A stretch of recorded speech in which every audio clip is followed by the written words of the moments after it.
Thank you for asking, though. Oh, I'm sorry to hear it. Oh, I know, on the mend. Have you spoken to anyone in council about getting the path fixed? My husband said it was my inattention. Oh! It was a wet bit of path, and so it was lovely and flat, beautiful. Mangaiti Gully walk. Lovely. Sadly, didn't get to complete it. So was it on the new path? Yeah, it's really lovely. Man. Well, you can be the first ever recorded accident on there. We plaque put up for you. Thanks. Morning, all. Morning. Morning. Morena. Morning. Oh, Martin, you're looking very spiffy this morning. Lovely tie. We have Armistice Day. Just obviously we're of course. We're adjourning the meeting for Armistice. So I'm just going to pop down with the mayor, but I'm not sure when that's happening. Nice. 10:30, I think, isn't it? 10:30, but yeah, when the meeting starts, I just want clarification of the adjournment time. Yes, so do I. Just in terms of when we close the meeting and when the meeting. Yeah. I'm just checking that myself. We have to. Lance, can you remember what time we have to be there, Tracy? I think it's 10:30 till 11:15. Tyler put in the run sheet. Paula. Okay, so we'll be leaving it because I've got to get from. Do you want me to? Are you going from your? Oh no, you're Hamilton East. Don't worry. I was going to give you a lift, Martin, but you're not. So we'll stop at 10:10 and be back at 11. 10:15 and be back at 11. That will work. Okay.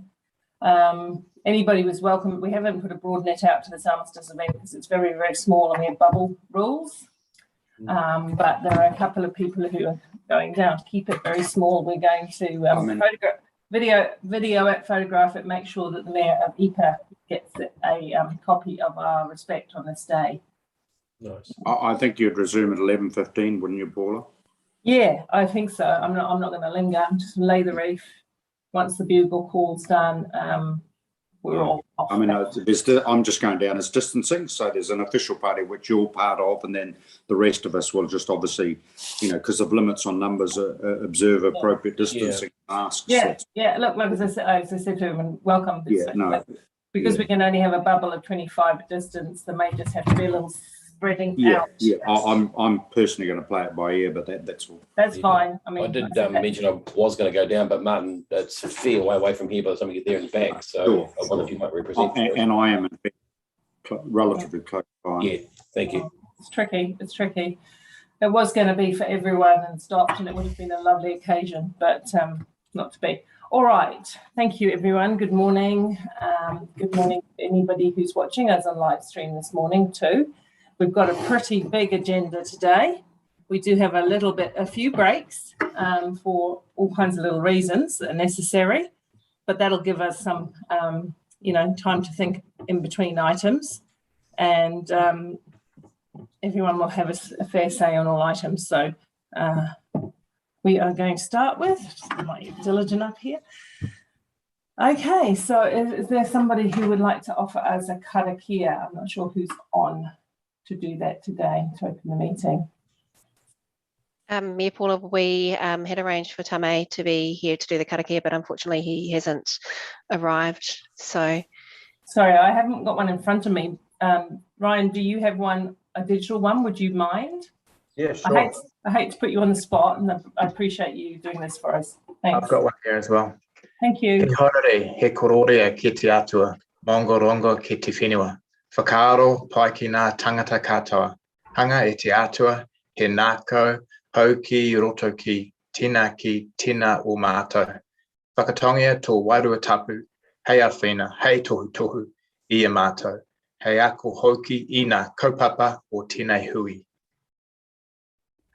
Thank you so much for that. Appreciate it. Ngā mihi o tata kia koutou katoa. Those that are in the Zoom room and others are in their home room watching us do our thing. Appreciate it. It's become a really strange way to do business, but I'm so very proud of the way we do get through business. We had a fantastic infrastructure ops committee yesterday as well. Lots of things actually happening that I'm sure that the public don't realise how much business we are still doing even in the confinements of the COVID world. So thank you to all the chair people and others who have been, and Becca, who's been coordinating our diaries, and her team. Thank you, because I know it is not easy. All right, confirmation of the council minutes of the third. Oh, sorry, any apologies? So apology for me for a start for ducking out for the armistice occasion. We did want to, and just a few words on that. We did want on behalf of council to recognise the gift which there was the IPA Gardens and the significance of Armistice Day, as we think about those people in IPA who also pay us the hugest honour of remembering us every day at the Melon Gate and so on. And so, so it's an honour to be able to do this today and hopefully send that message of collegiality and love across the seas to them as well. So that's one part of the apology. I don't think I'll be I'll be in the rest of the meeting as far as I know. Any other apologies, please? Dave. Yeah, just that if the meeting's still going, I have to leave at 4:45. Well, let's make it not so then. Thank you. So I'll move that my apology, Dave's be accepted. Somebody would second that for me, please. Thank you, Deputy Mayor Taylor. All in favour? Opposed? Carried. Are there any conflicts of interest noted for matters of today? Yes, Mayor Paula, I have a conflict on item C3, and I won't participate in the discussion or decision on that. Thank you, and so noted. Any further? No. I move that those be noted. Somebody, Deputy Mayor, will second that for me. All in favour? Opposed? Carried. Thank you so much. And that brings us on to the confirmation of the minutes, right? Right, Becca? Can we just go back to confirmation of the agenda, Paula, noting those? Did I not do that? No, I thought you did the apologies and then we missed the confirmation of the agenda. Confirmation of the agenda. It is as it is at the moment. It's actually quite a meaty agenda with lots of moving parts. But I think if we take a relaxed approach to it, we'll get through the agenda just fine and we'll be able to flex and bend if we need to. So I'll move the agenda be received. Got a question on it, Mayor Paula, if I may. Yep. Just a similar question as I asked to the last one. I wonder if you'd be, you graciously extended the speaking time to 5 minutes around that, the Three Waters item. I was wondering if you'd, to 5 minutes rather. I was wondering if you'd be so kind as to do that with item 10 this time as well. Yeah, the item 10 is around reform in general. So when we get there, we'll have a further discussion. But in principle, I'm open to generosity to discuss those items. Is that okay? Is that a yes?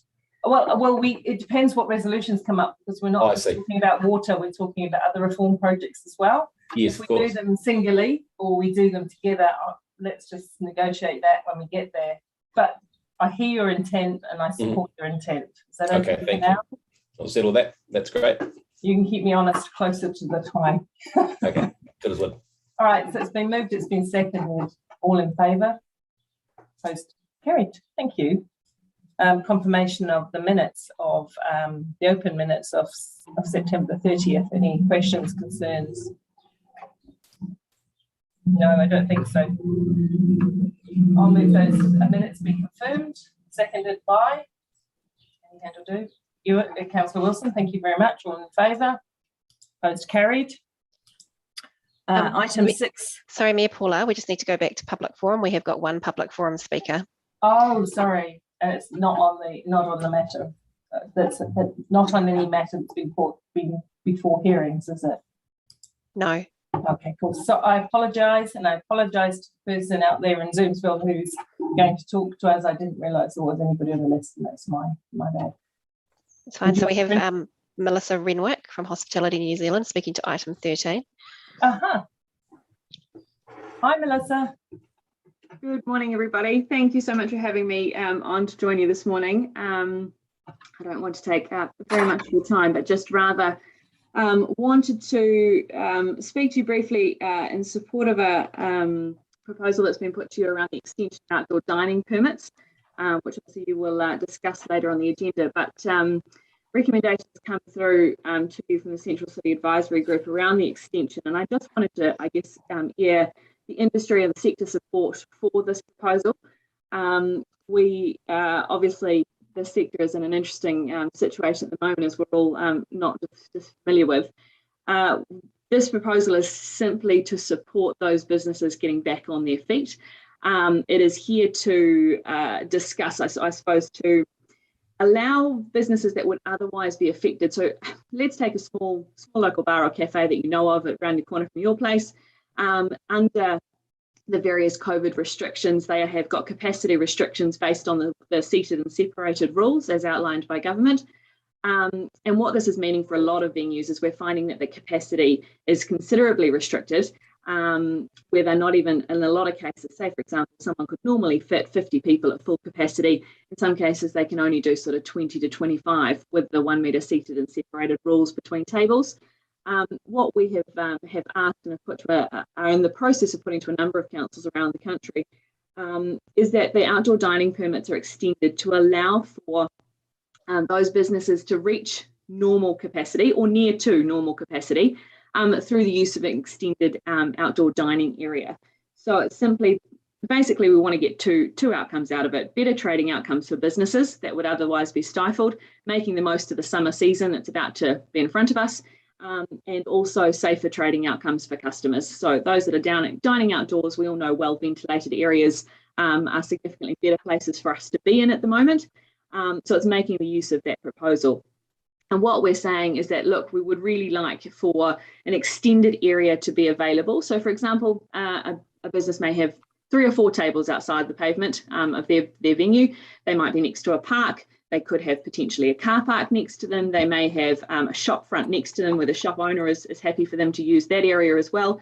And it's simply an extension to the existing outdoor dining permits they've already got. We are the second step to this, so that's the first step for yourselves. If you'd be willing to approve that extension to that area and allow for that to happen in a fairly speedily process, obviously through the relevant channels. The second part of it is to ask Council to provide their support to our proposal to the Minister of Justice, Minister Farfoy, around allowing the extension of liquor licences to also cross over with those extension to outdoor dining. We have put a proposal to him in association with a number of other organisations and associations around the country, requesting that liquor licences are extended over that in line with those outdoor dining permits to trade through this extended period through summer. So that's it in a nutshell, really, is just simply to allow us to get, 1, better trading outcomes for these businesses to get back on their feet, and 2, for it to be a safer venue for customers to enjoy that human connection, so we're not all communicating via these screens still for so much longer. So that's in a nutshell. Any questions, please? Thank you. So just questions for clarity at this point in time, but thank you. Councillor Taylor first. Thank you, Mayor Southgate. Melissa, thanks for that. It's good to hear that submission. How important is it to the plan that the second leg of it, the liquor licensing part of it, be changed? Is it because, I mean, we're obviously dependent on a third party there with the government, and we need them to change things, although they've been changing things, they've been pushing through a lot of legislation lately, so hopefully it'll be quick. So how integral is that? Would it work without that or not? Look, it would work for some operators, for example, some cafes that don't run licensed venues, but in principle, no, it's critical. We really do need that for the majority of the venues through the city to be able to get that through. And we are asking for as many venues, be it chambers or business associations or organisations like us, just to get in behind it, and councils particularly, to say, look, we're happy to support the extension of the dining proposal. Please assist these businesses in extending the liquor. So yeah, it is critical. You're right. Right behind you. Thank you. Thank you. Councillor Hamilton. Thanks, Chair. Possibly a question maybe for Lance. I know later in our agenda we're approving recommendations from Jeff's committee re CBD. Is that scope wide enough to include these suburban hospitality outlets like Melissa's talking about? My reading of the recommendations is, but I'll check that before we get to that item. I'll just check that with Kelvin around if there's any issues with bylaws and things like that in the suburbs compared to the CBD. Great, thank you, and possibly a pathway forward. Yeah. Thank you. Thanks, Maxine, then I have a question. Thank you. Max. Thank you, Chair. Thanks, Melissa, for your submission. Got a great deal of sympathy for hospitality businesses in our city around this, and looking to be able to help them in whatever way we can. I just want to be clear about your intentions with regard to the liquor licensing part of the submission here, in that you're proposing that that be offered alongside of food. Is that correct in terms of host responsibility, etc.? Yes, correct. Yeah, so with the extension of the outdoor dining, it's enabled people to have food and drink in that extended area. We are absolutely aware that all existing rules and regulations would be required to be followed with respect to this. So we wouldn't anticipate anything other than normal trading. In fact, some of the proposal that has been put forward in length outlines lower noise levels, it outlines closing times, it outlines a number of different things, but host responsibility being a key one, of course, for liquor licensing, and it would be expected that all of those host responsibility rules would be followed in any extent. It's just simply a few more tables that we would serve outdoors rather than in. Thanks, Melissa. Yeah, thank you. And so, Lance, as I understand it from our early discussions, and Deputy Mayor and I were out with with Vanessa and a couple of people yesterday around getting some publicity around what we're trying to achieve here.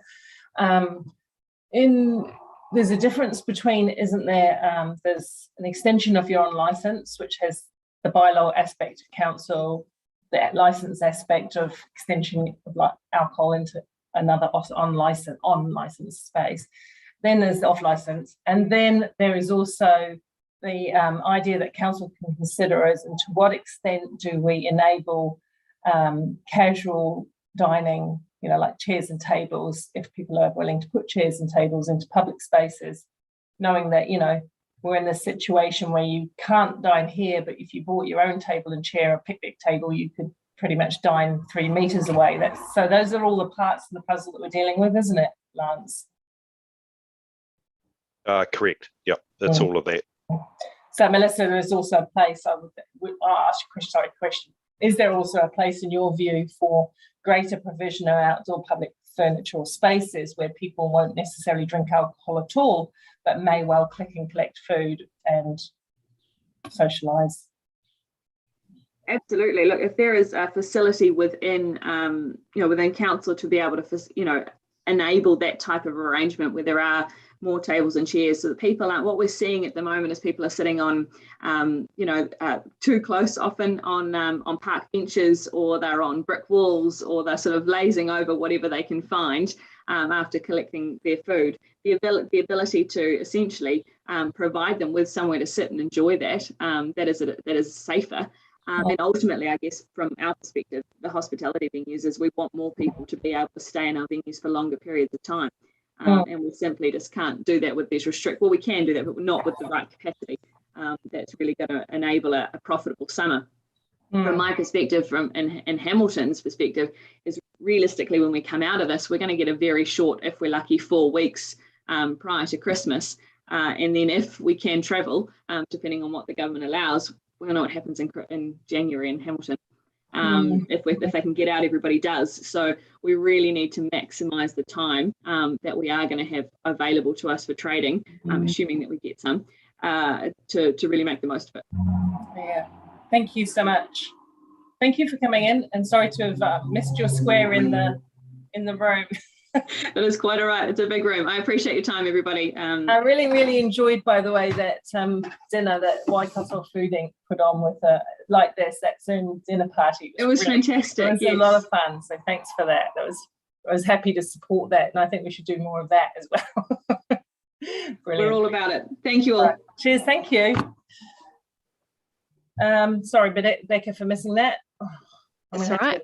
I'm going to have to get someone to bring me a charging cord in a second. So if I duck out, it's just over to that room to get the charging cord. So that's that. So we now are in the we're in item 6. Yes, Becca, just make sure I'm second check this. Correct. Item 6, the confirmation of the extraordinary council open minutes, please. Are there any questions, concerns? No, I'll move. Is there a seconder, please? Deputy Mayor Taylor, all in favour? Opposed, carried. Brings us up to item 7, the confirmation of the elected member open briefing notes of the 29th of September, and they're all there. It's all pretty straightforward. Any questions, comments? There being none, I will move. Seconded by Deputy Mayor Taylor. All in favour? Opposed? Carried. Right, Chair's report. I'm largely going to take this as read. There's just a couple of things to draw to your attention. In the recommendations, you'll see a suite of delegations that, just for timing, because things are moving so fast, we had to wrap up so we could get on with. You can see that the climate emissions future will rightly be represented by the Chair of Environment Committee and Deputy Chair, and we're asking that, and that's the draft document on waste as well. Helen Paki, of course, is in Lance's shoes at the moment as acting manager, and as such, she'll have to take over the responsibilities he had for the peak. As you know, Councillor Cash also sits on the peak as our representative, so I think that will be fine. And Councillor Pascoe, there's been a number of really good conversations around Peggy Coopman-Boyd, and she would welcome Councillor Pascoe as a representative on the age-friendly steering group, just to keep that thing on track and keep reporting back. And it shares the workload around various different councillors as well. Did I miss anything there? No. Okay. Excellent. There we go. In my report itself, I already opened the meeting by saying how difficult that COVID is, but I genuinely mean this. You may feel it sounds a bit gushy, but I am so proud of the way that our council behaves and functions in this really difficult space of rectangular boxes on a screen. It's really hard to have the same nuance of discussion that we would all like, the same strong debate, but we still get through it and we still get lots of work done. I think the public would be very surprised with how much we do. So in terms of COVID in Hamilton, every day is a new announcement, so we can only go by that. But in terms of principle, we are looking to suggest to government that when Auckland goes into a traffic light system, so do we. There doesn't seem to be very much rationale around that. And just to let you know, against that, just to let you know, I don't ever want to go ahead of MIQ, the police, or the health board, because they are the experts and they hold the knowledge. So I did have a conversation with Bruce Bird and Kevin Snee from the health board and MIQ, Andy from the MIQ, just to understand what the barriers are for us moving into that level 2 and beyond, or into the traffic lights. So we talked about a raft of things about what's happening to the MIQs as they move towards 7-day isolation, pros and cons of that. We talked about managing borders, and I have to say hats off to the police at the moment, because such a huge amount of their resource goes to cover quite a large expanse of kilometres, and they can't have someone at every kilometre on the borders. The issue that we will face going forward, of course, is, and it is still a bit porous from Auckland. We know that. We've seen examples of that, and we don't like it, but it is the way it is. They're doing their very best, and people are being infringed. I think this runs below the radar, but people are being fined. A couple are being remanded in custody for various activities. So while it looks like penalties are not being placed upon those who break the rules, that's not actually true. But obviously there are privacy laws to be considered here as well. In addition, I asked, well, what about sub-boundaries within the Waikato? Should that ever become an issue? That would be incredibly difficult. I take it on board that what Bruce Bird was saying, all of the roads, we're a little bit more like a spider nemesis than a one road in, one road out kind of place. So it really is tricky. So having spoken to Kevin, he thought moving to the traffic light system, the same as Auckland, was not a flawed conversation to have, and so we will. But look, there's always more to it than meets the eye. What I have said is that in the next announcement, whatever happens to the levels, we stay, we go backwards, we go forwards. Wellington needs to articulate to Hamilton, and I'm deliberately pausing between Hamilton and the Waikato, because we're always lumped in with Waikato, but it needs to talk to what is one of the most important metros in the country directly about what's going on here. So that's what I've asked for. So that's it, and just my screen just turned off. That's it in terms of the COVID, working with the MPs as well. We've talked about the dining that's coming up, so I'm not going to talk about that. The reform programs, I'm not going to talk about that either, because it is what it is there, and we have a number of items going into that, as well as the NPS urban development. There's actually, and the other submissions that close shortly are dealt with in the resolution by allowing those council leaders to take that up for us. Yeah, and that's it really. So, you know, there's a hell of a lot of work doing, and not me, but you chair people are doing a lot. Your chairs and councillors are doing a lot behind the scenes with all these other works, submissions that the public do not realise that we're working on their behalf. So thank you for that. Any questions? I think you were first. Oh, thanks, Mayor Paula. My question actually relates, I think, to something that Councillor Sarah is going to raise. I saw her email regarding the $40,000 that she wants to add for vaccination.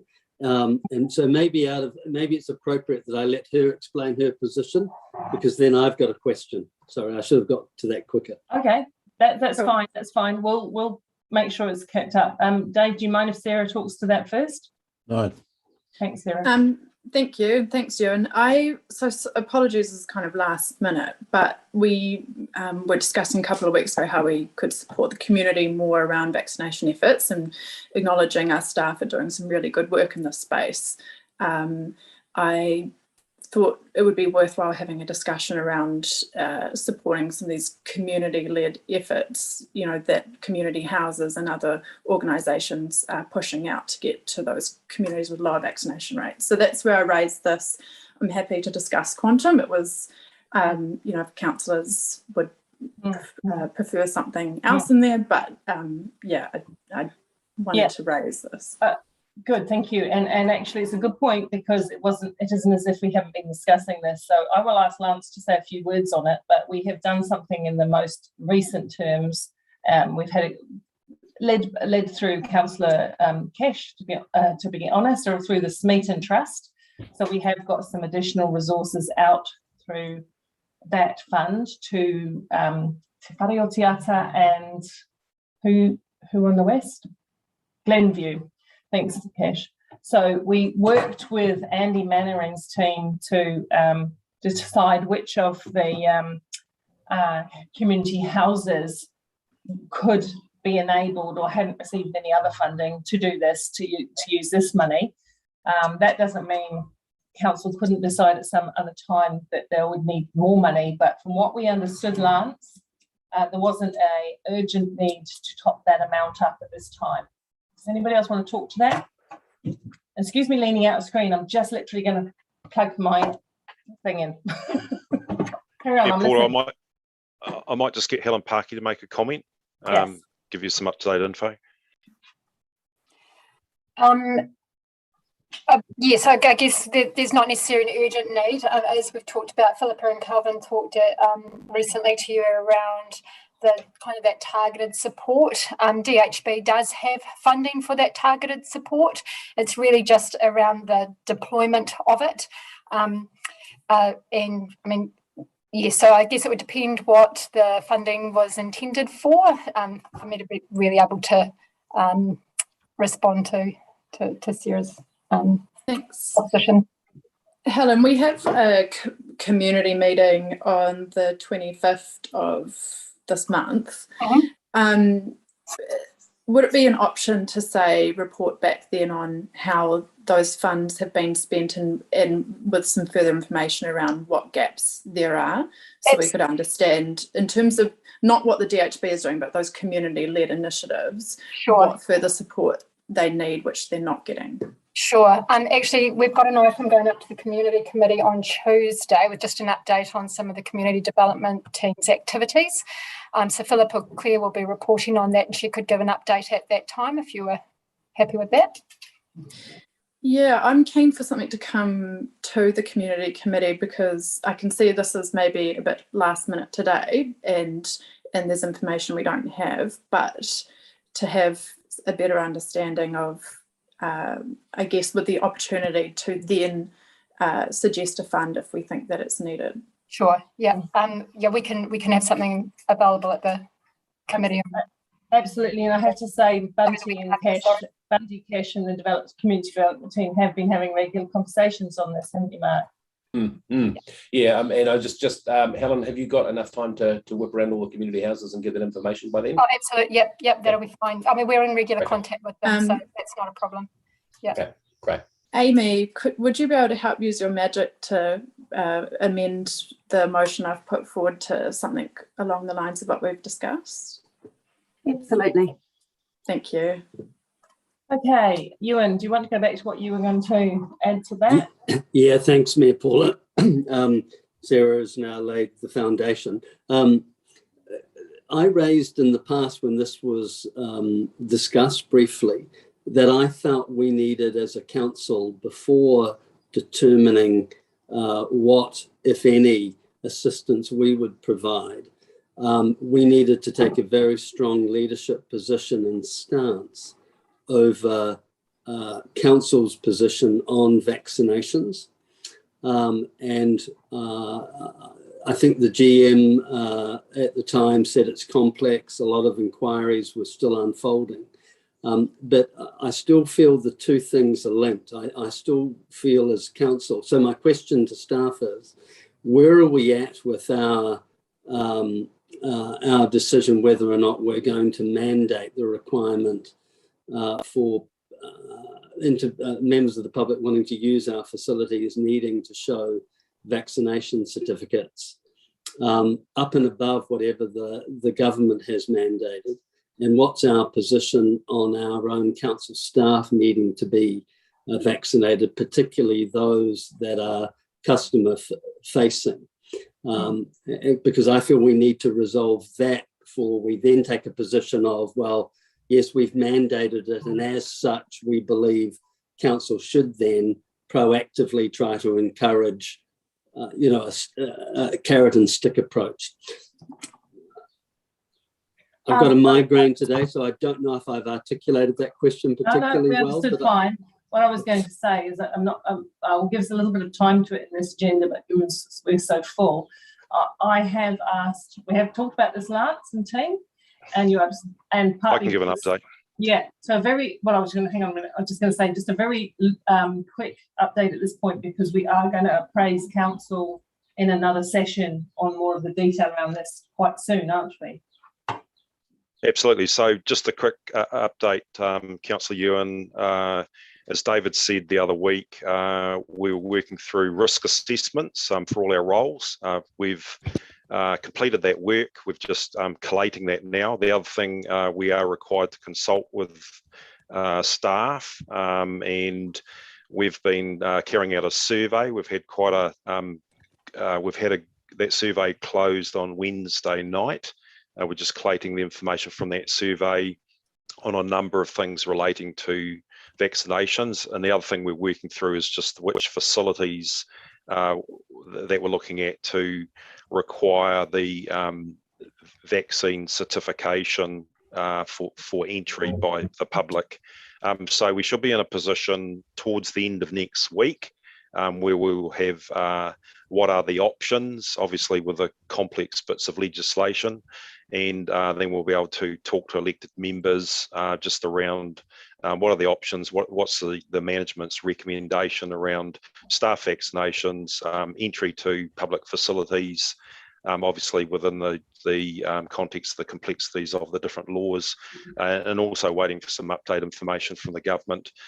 So that's imminent, and remembering that that will happen pretty much when we move to the traffic light system. At the moment, we're still working under alert levels. So we're working as fast as we can on that, and we'll give you an update probably in the next 7 to 10 days. So I think you might find some pushback from councillors on the duration about that, if we could bring it a bit further. I haven't wanted to interfere with David Bryant's work, and I wanted to understand all the moving parts, Ewan. So I did ask Lance to, I could have met with David the other day, but I said there's no point if it's all together. But I do think maybe 7 to 10 days might be pushing our timing, because every day on the news someone's coming out with their thinking on this, and we might need to be a bit slicker if we could, please. Thank you. Dave, then Mark. Thanks, Paula. Look, I was going to ask 2 questions. One of them was very similar to Councillor Ewan's. So, and I've made a comment on the chat. I am sorry. Yeah. Good comment. I'm disappointed at how long it's taken us to get to the stage to have an announcement about what we're going to do about the same time as the traffic light comes in. With all due respect, Lance, is too late. That's people are trying to absorb a whole lot of new information. It would be better for us to notify them in advance what is going to happen, so we have more time to prepare it and the public for that, and our staff. I wrote the letter to David and Lance's predecessor about this, and one of the reasons I wrote was because I had 2 staff members who were vaccinated approach me and ask whether they could be compelled to work with staff who were not vaccinated. That's an issue that hasn't specifically been covered yet. I don't know whether it's going to be covered. Hoping it is, but then that raised the question, of course, about customers and about public-facing staff roles and things like that, which I know you are addressing. So I'm a little bit frustrated that we've taken so long to get here when we knew a long time ago this was coming up in the lift. And I'm interested in any comments on that.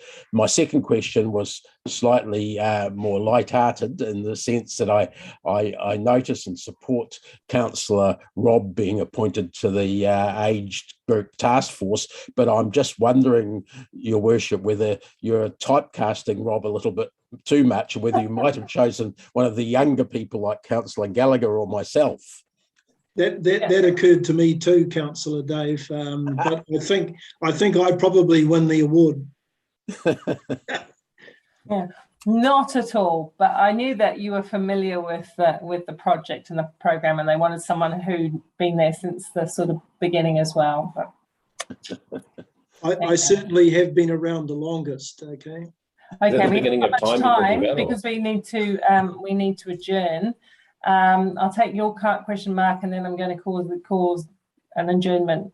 Yeah, just very quickly, on the age friendly thing, I support Rob, even though this is actually as the chair of the committee that runs that thing. This is the first time I actually heard about it. So, but I do support you, Rob, in this. And Sarah, yeah, I am supportive of this coming to the community committee. You know, whether we pull out an arbitrary fund or not. But I am really keen to get a subset of the community committee constantly monitoring what's going on in the community places. The staff are doing a great job, but keeping it in touch with the elected wing is vital. So yeah, I'd be keen to invite you to join on that and do some work with that.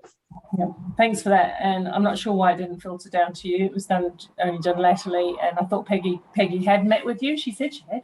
But anyway, yeah, I met with Peggy. Yeah, that was where it came from.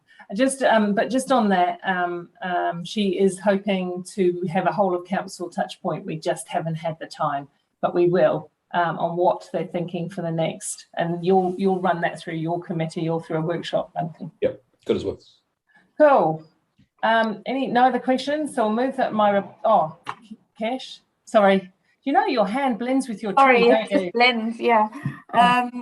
I just wanted to touch on what you were talking about, Mayor Paula, with your discussions with all the different stakeholders around the vaccination efforts.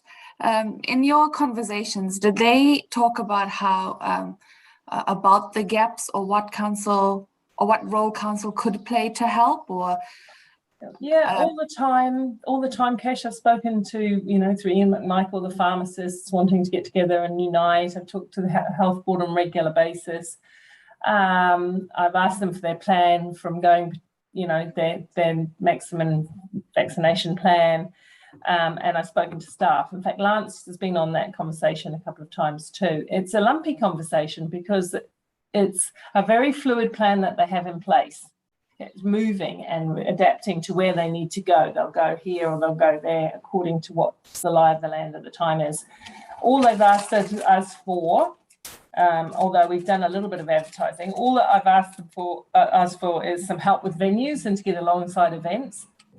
Trouble is, no events right now, nothing happening. Everything's cancelling more than it's coming on. But we have created a conduit with H3 so that as things move forward, they've got a better use of our facilities. They found, you know, food donations, but that's not necessary. We've already discussed that as a council. So that's, you know, in terms of incentivising people to vaccinate. And Lance, there wasn't really any specific, even though we've always said, let us know. There's never been a specific action. They did think that what we were doing, the sort of thing that Sarah and you were just talking about before, where we worked through Andy's team, the community development team, is the best place to determine where we put any additional support.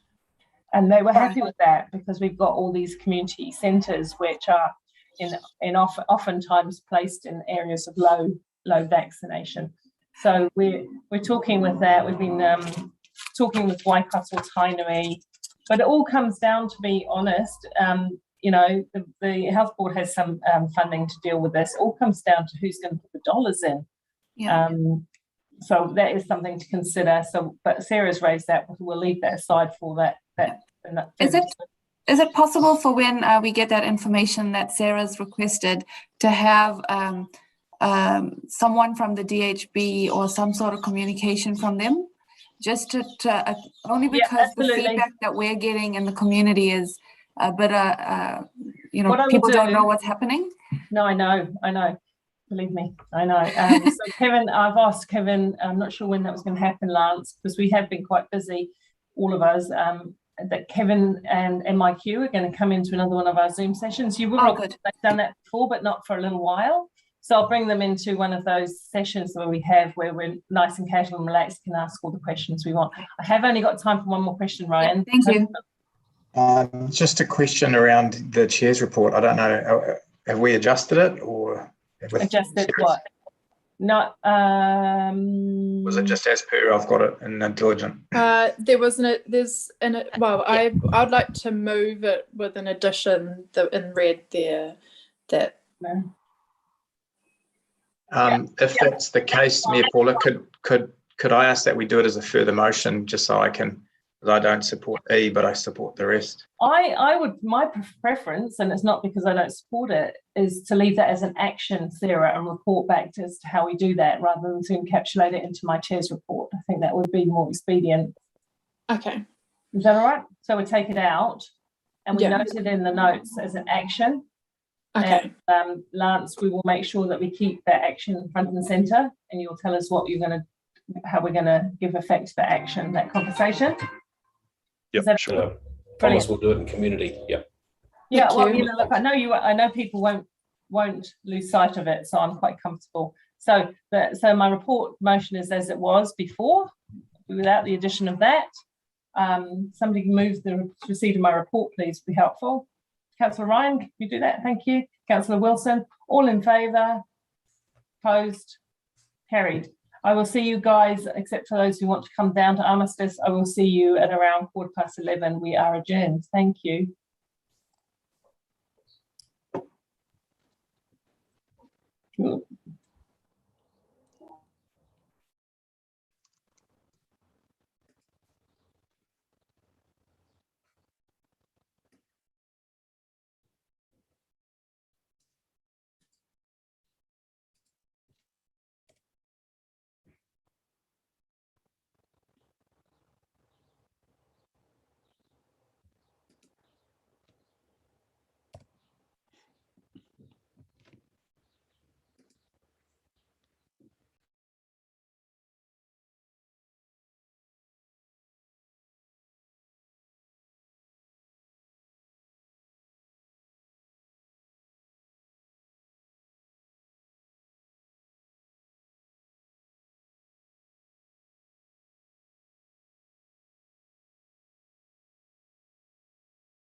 what time are we back, Rob?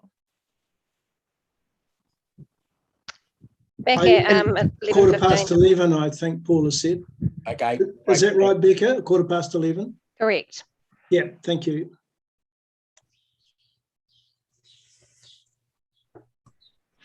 Becca, you usually put a notice up on the site rather than all of our photographs to let the public know about these breaks and when to expect us back.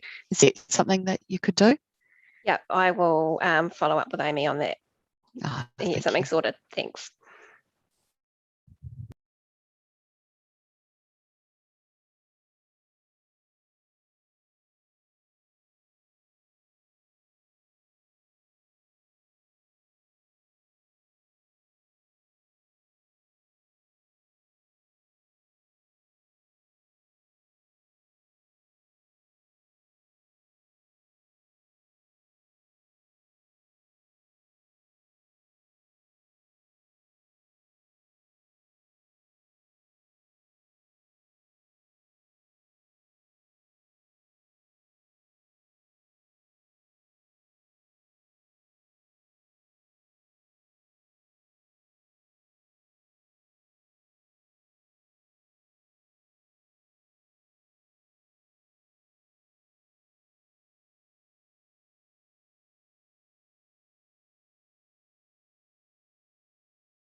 Kia ora everyone, just noting that we will be starting back closer to 11:20. Okay. Paula's just on her way back. It's just given me a call. Can we reschedule this and move it to the beach, please? That would be fantastic. I'm torture today, eh? absolutely pro that suggestion, Mark. Have you got jandals on, Mark? Actually, as a matter of fact, I've got bare feet. Bare feet? It's that good, is it? I'm just imagining the sand between my toes. Oh, yeah, so am I. Yeah. Yeah. Hey, Becca, I've got you in to second that motion I put through as well, by the way. The last one. Yep, noted. Thank you. Thank you.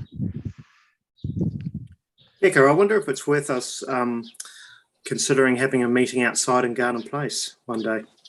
Having an outside meeting and see how it goes. That'd be great. Absolutely, 100%. Beanbags. Yeah, Could be it'll just be just be the technology factor, but I'm sure we can have a workaround for that. We'd be the first in the world probably to try it. We could. I'm sure Murray's up for the tech challenge. Probably start raining. Yeah, it might be a bit of a noise factor though, really, in terms of being able to hear each other and noise nuisance. Yeah, I was going to say it's probably more of a noise nuisance to the residents with us whapping on outside the house. Yeah, well, that's true. I think it'd be much worse than skateboarding, wouldn't it? Yeah. We could bring the stocks up from down in the basement and put those naughty councillors in stocks and have the residents, the ratepayers, come round and throw rotten tomatoes at them. Well, they'll probably like it. Hey, they'll be throwing more than rotten tomatoes, Rob. Hey, just going to let you guys know to the Western Community Centre meeting, we've pulled the pin on having it there, unfortunately, because we needed to be down to like a level 1 for that to happen. And I think it's pretty safe money to assume we won't be anywhere near that next week. So, but that idea has not gone away, foreshadowing now. Whatever makes you think that, Bunty. What, you reckon we'll be down to level 1, Dave? Level 0.5, I'm picking. Okay, I'm going to put a cheeky wager on that with you.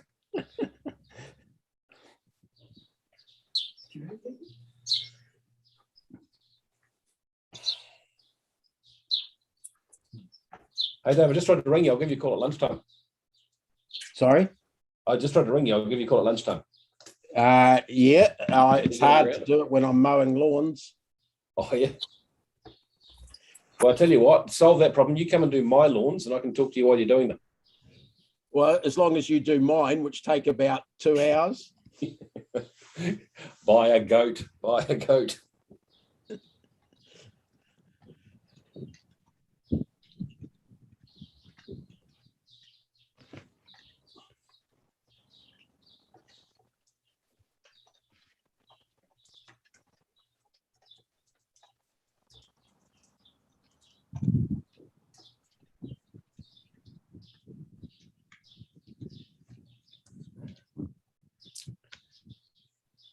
Ooh.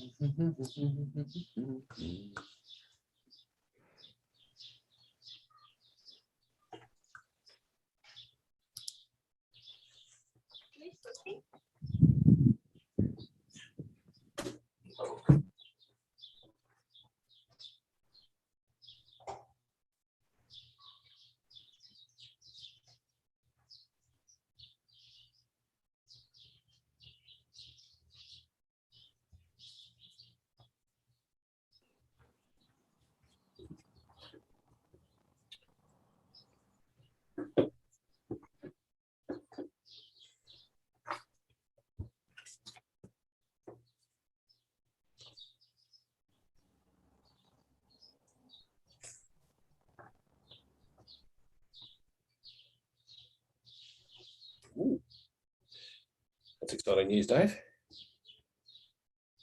Yeah. So right.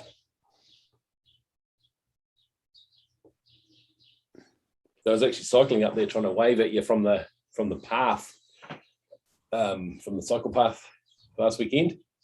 But then, I think I saw you. Were you the one that was wobbling around hard? Oh, yeah. Yeah. I look like a big red chubba chub on a bike.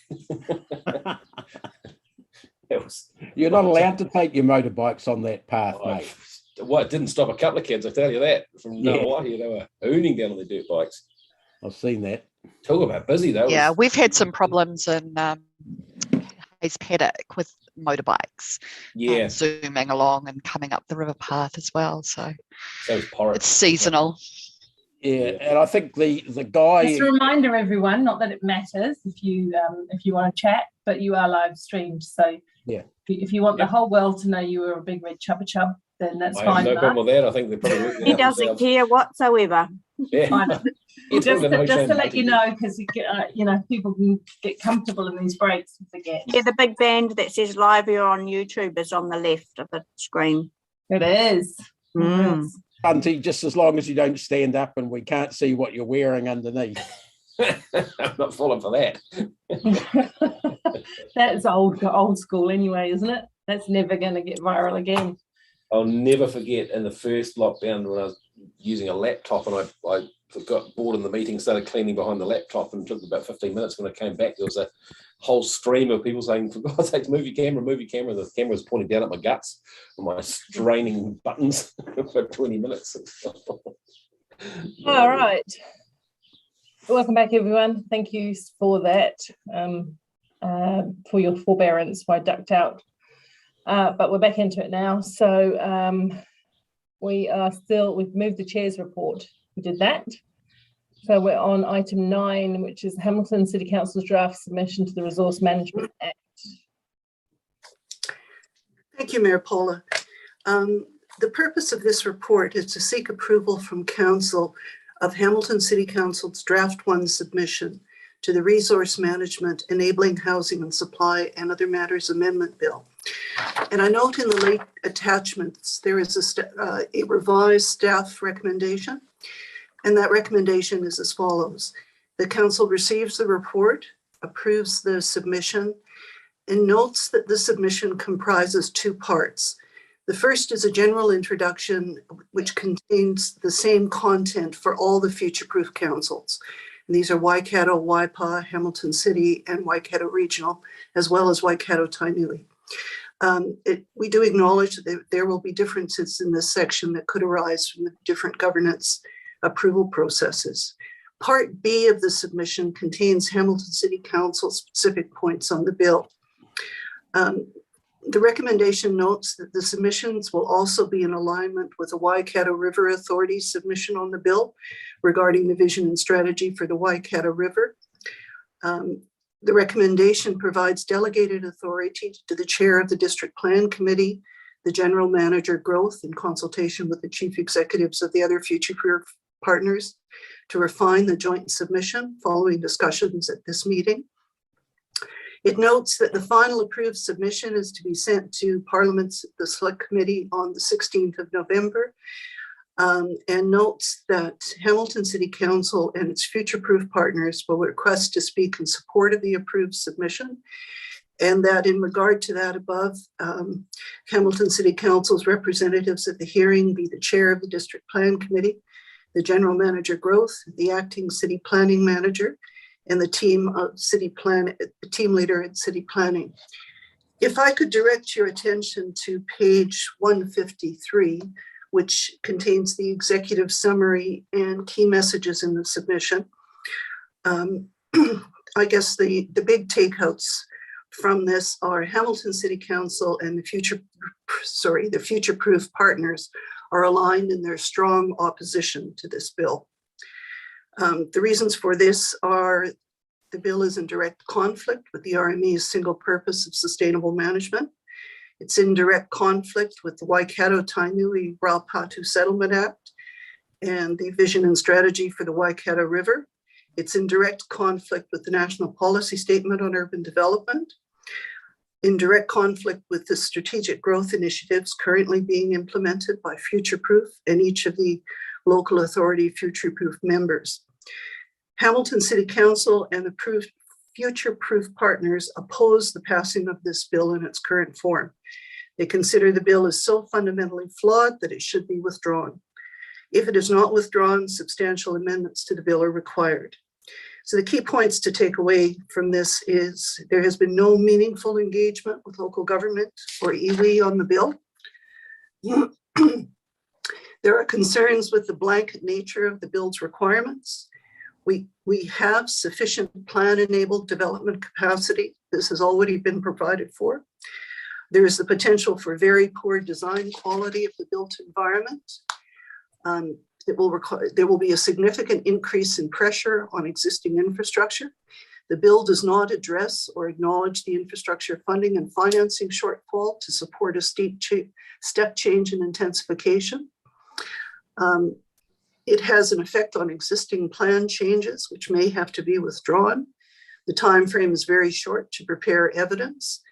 The effects of climate change in the environment have not been taken into account. The ISPP process will not allow for full consultation with communities, and specific changes. We have identified a number of specific drafting changes to the bill, which would assist in addressing some of these concerns. There are a number of staff online, and we're happy to take any questions. I'm sure there will be some questions.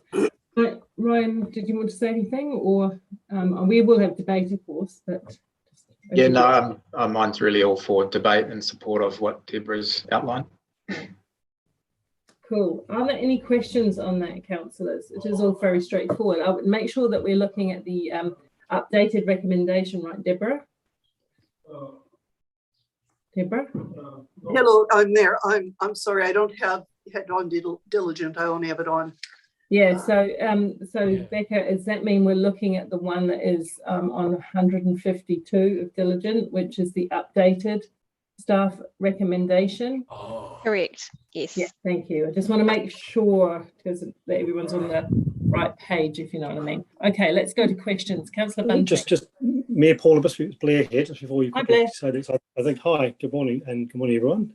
Deborah's done a fantastic job. I just wanted to also draw your attention to the last two attachments to our submission, which actually provide some visual representation or examples of what potentially could happen in an urban context that the team have done a wonderful job to pull together. So these are for illustrative purposes, but they are there to demonstrate the, I guess, the quite substantial impact of intensification in the nature. Can you give us a page on that? Oh, sorry. Yeah, sure. If you could. Yes, it's from page 201 onwards. Okay. So they have been prepared by the team using the work that we're doing in the current district plan program. And I guess it shows the impact of the bill. And in particular, if you were to look at page 205, where it gives quite in 206, where it gives quite I guess a substantial impact in terms of the large scale intensification that could occur under the rules. And then further on pages 208 and 209, the team have actually done some innovative work to actually show you the comparison between what we believe would be better design rules if the bill were to pass, if our suggestions were incorporated, versus what could occur without the particular design and urban design considerations. So just again, they're illustrative, but I think Deborah and the team have done a wonderful job just to try and practically show what this could look like in a practical context. And I know Chair Ryan in particular was keen for these to be included because they do tell quite a powerful story. So thank you, Paula. Thank you very much. Actually, those were very good diagrams. Just a note, councillors, when those late attachments come in, it can be a little bit, we just need to stop and pause where we're navigating, Becca, because some of that at the back. And so it's difficult always to see that. Councillor Bunting. Thank you, Mayor Southgate. So can you just, Deborah and Blair, just tell me what happens from here? So we send the strong submission, then what happens? And what's the timeline? It goes in to the select committee. There is the opportunity to speak to the select committee and actually make a submission verbally. Our understanding is that government has said the bill will become law by 16 December. So it's a rapid turnaround. Yes. Just to let you know, councillors, and I've got a point when we come into just before debate, that if you should like to observe, we've got Ryan and the team presenting the select committee evidence, which is great. He did a very good job last time, so I think that's going to be fantastic. You can go and observe it and, and get a feel for how that operates. It's just one of those things that's worth doing once or twice to kind of really get the feel of it. Okay. If you want to go. Cool, thank you. And so I noticed that we're very well aligned with Future Proof now and neighbouring councils. Will we be presenting a verbal joint submission together? So, go Blair. Oh, sorry. I didn't want a joint answer. Yeah, the joys of Zoom. Councillor Mark, we would obviously present, Hamilton City Council would individually present, but the other partners would also present either before or after us. So we would be very aligned in our messaging, but individually, each party to the submission would present. So it's so you have five presentations, not just one. So you said there'll be the three presentations. So could we do a joined up one of high level principles as well as? I know they don't need to double hear everything, but I think you can never speak too much. You can only speak too little when it comes to evidence. I think, Mayor Paula, we will see whatever we can arrange. Obviously, their process, we're not yet aware of what their process will be. If we can have the 5 representatives jointly speak and then individually follow thereafter, that would be ideal. Right. Thank you. And look, if I can ask a basic sort of public related question, a lot of the media or a lot of the narrative out there, if you like, is around well, the councils can't fix the housing policy, housing situation, so we're just going to do it for you. Yet unaware or seemingly unaware of the great work that the committee's doing already on trying to condense our density. The modelling that you've done, or even at its very early stages on the central city and surrounds, how much of a shortfall would there be in the housing that would provide over the housing that this proposal would provide? Paul Bowman, could you perhaps comment?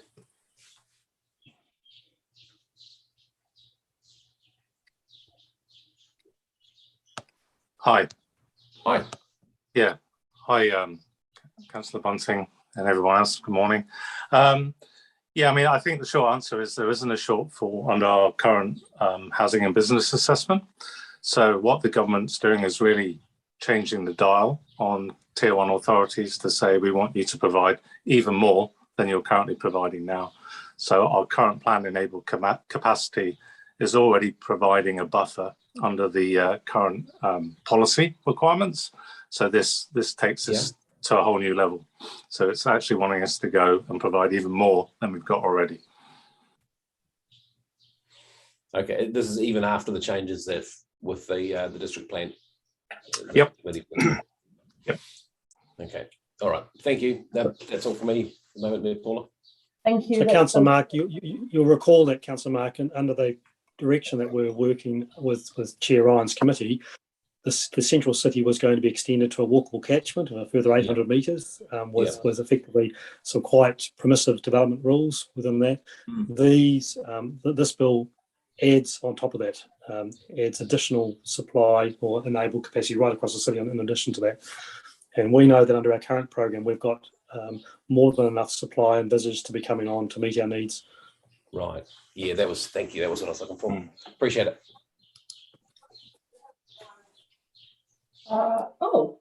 There was no other hand. I looked and there was a hand, and oh yes, sorry, Rob, you've moved. Yeah, thanks, Mayor Paula. Just to follow on from one of Mark's very good questions, and appreciating the short timeline, and thanking staff and Councillor Ryan for their efforts in getting this detailed submission together.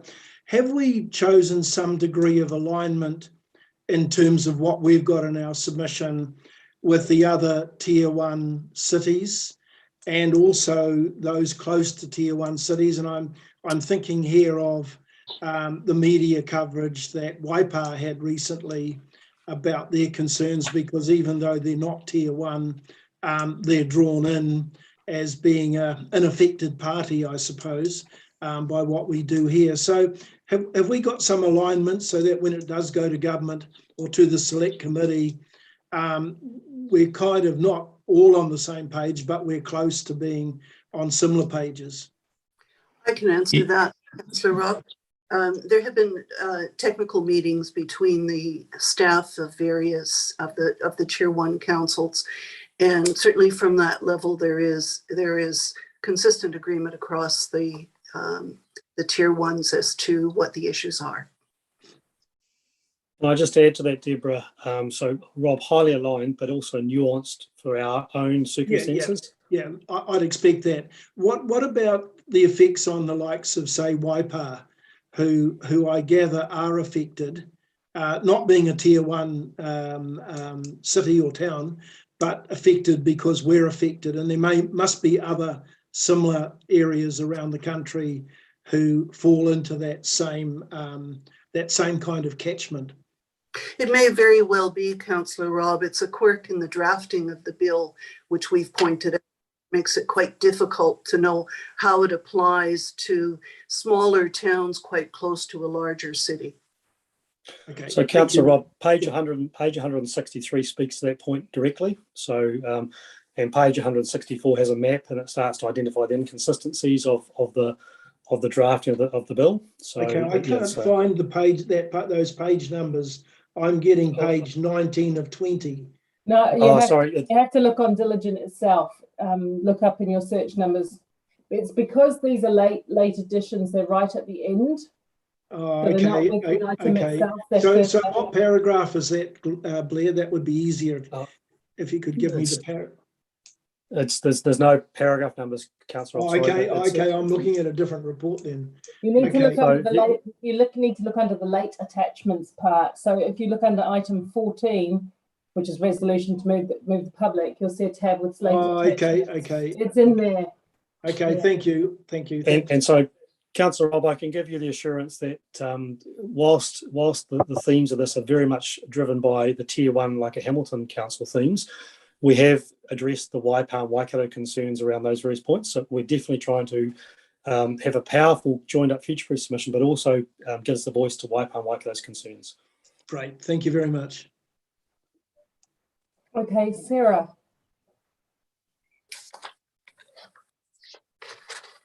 Thank you. My question is around the capacity assessment. That's quite different to actually providing a great amount of capacity to the extent where it would potentially bring down house prices. Could you provide some comment just around that? Because my sense in this is that, the submission will be received and they'll say, well, the point is that we're trying to create more capacity than what's just needed over the next 30 years. Paul, perhaps you can comment. Yeah, I can.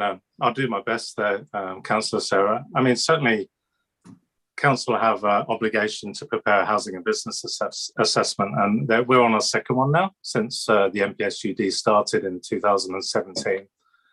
We submitted that in July this year, and MFE have only recently given us feedback on it in terms of our plan-enabled capacity. So we really, as I kind of hinted at, the government really requires council to provide even more than their standard kind of enabled capacity through buffers to your growth demand projections. So we were looking pretty good before the planning amendment bill landed on us just a few weeks ago.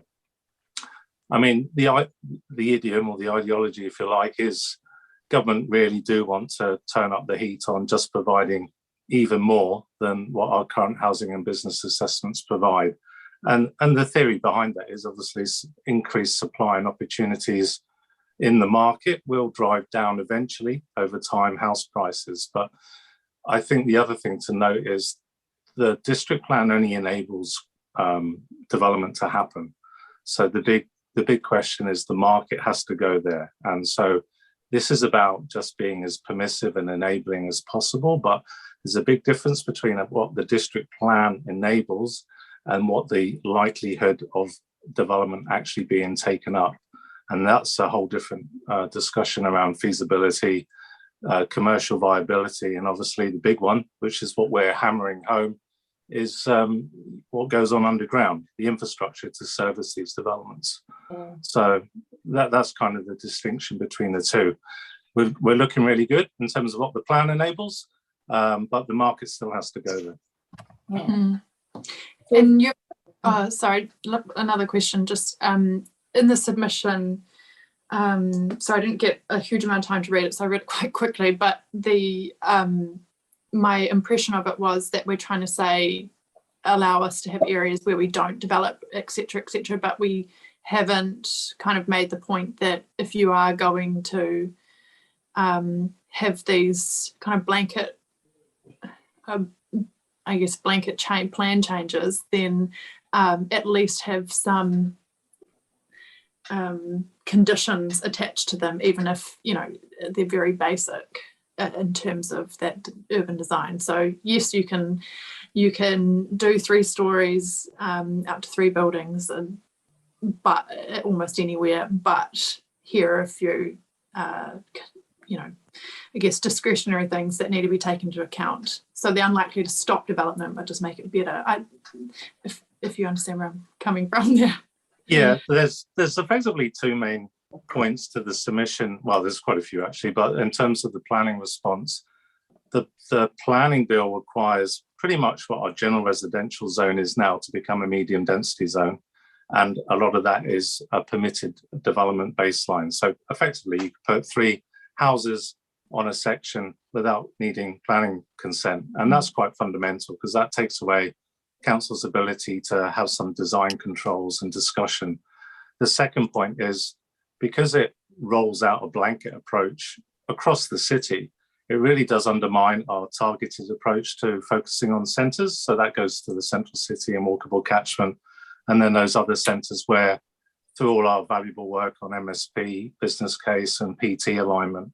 So effectively it dilutes what council has been trying to work on over the last 9 months. So, you know, it's almost open slather through the new government's proposals. So in there, an attempt to provide more housing, focusing on quantity over quality, it also undermines council's ability to focus its infrastructure spend, and also where it concentrates its PT and intensification.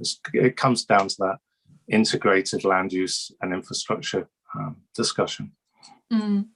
Yeah, no, definitely understand that, and it's a good point. I guess what I was wondering is if, you know, they're not going to be willing to pull back much in terms of, you know, having more targeted approach to intensification, then is it worth at least saying, okay, if you are, you know, we're not wanting to also weaken our submission, but if you are going to go ahead with this widespread intensification, at least make it still partially discretionary. So okay, it doesn't get rid of, you know, the consent process, but it means everyone pretty much has certainty they can still develop, but they just have to go through, you know, a few things to make sure that we can then put in a few planning controls. So it's not stopping development. And we've done that in the submission. So we put in suggestions for more design standards. So it's still a permitted activity, but there's a level of urban design now about what they're trying to do, and trying to align it with the government's own urban design protocol, which seems a bit lacking in this planning bill. Okay. All right. Thank you, Paul. Councillor Sarah, thank you for those comments. I want to acknowledge to all lead members and apologise that their submission came out late yesterday. And as you can appreciate, the team have been working, and I've got to just publicly acknowledge the work of the team. It's been an amazing effort in a very short period of time. I think you'll see from the tenor of our submission, it's pretty strong and it's pretty direct across a range of areas. So, Councillor Sarah, we've certainly framed it that, you know, our starting position is the bill, in our opinion, is fundamentally so wrong that it should be withdrawn. But if it is to proceed, then these are the key elements that we want to see addressed, and there's a number of them in there. So I think your comments are definitely picked up and addressed, but we're starting at a very strong point that actually, for a whole range of reasons, this bill might be tailored at an Auckland problem, but in a Hamilton situation, we've already got a very mature response, and we're well through it with our district plan program led by Chair Ryan. We need a nuanced response to Hamilton, not this bill, which is going to undo all the good work that we're doing. So just to move this on a bit, we've got aware of time today, and noting that Councillor Ryan has wanted to move this item, I'm happy to second it. Is it a difference between a more diffuse, a more broad scale approach the government's taken, a broad brush approach to it, as opposed to a carefully strategic, nuanced rollout of growth and strategy and plans, isn't it? Off the back of what Sarah's saying. I mean, they're taking a kind of like a big hammer to it, but already we had decided where growth should be and when it should be. So this won't put the brakes on development. It just drives development where we're most ready for it. Is that a summary or no? You're saying, I mean, I think, Paula, what you're saying is that this will accelerate the potential for growth to occur anywhere in a brownfield context, which is, I guess, very different to the direction that we are following, which is in response to NPSUD, which is a nuanced Hamilton response, which matches and balances all the considerations that we raise in our submission. So it won't be an impediment. Our pushback won't be an impediment to getting houses on the ground. It would just be done in a different way, in a way that fits our local circumstances. That's the difference, isn't it, really? Yeah, absolutely. And I think you'll note that in latter parts of the submission, we look at the government's regulatory impact statement, which is a commentary that comes out with legislation. And we've identified a number of what we consider fatal flaws in that commentary in a Hamilton context. Excellent, thank you. I won't take too much time at question. We've got a mover in a second, by the way, Dave. Sorry, you calling me, Paula? Yeah, sorry, Dave. Sorry. Yeah. Sorry, Councillor McPherson. Forget. Oh, no, that's all right. You had a coffee in your mouth, and I didn't hear it properly.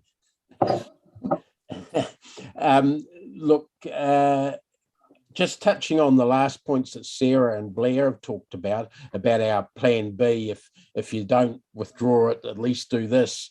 I'd be really wary about putting much emphasis on that at all, because I can see in a rushed legislative situation like this that the minister responsible, I'm not sure who it is actually, is going to jump on an opportunity like that and say, well, we didn't agree with all of these things, but we agreed with this point, when it is so fundamentally wrong, really, the way it's couched at the moment, that I'm all for keeping dialogue open, but not to give them openings to drive a truck through.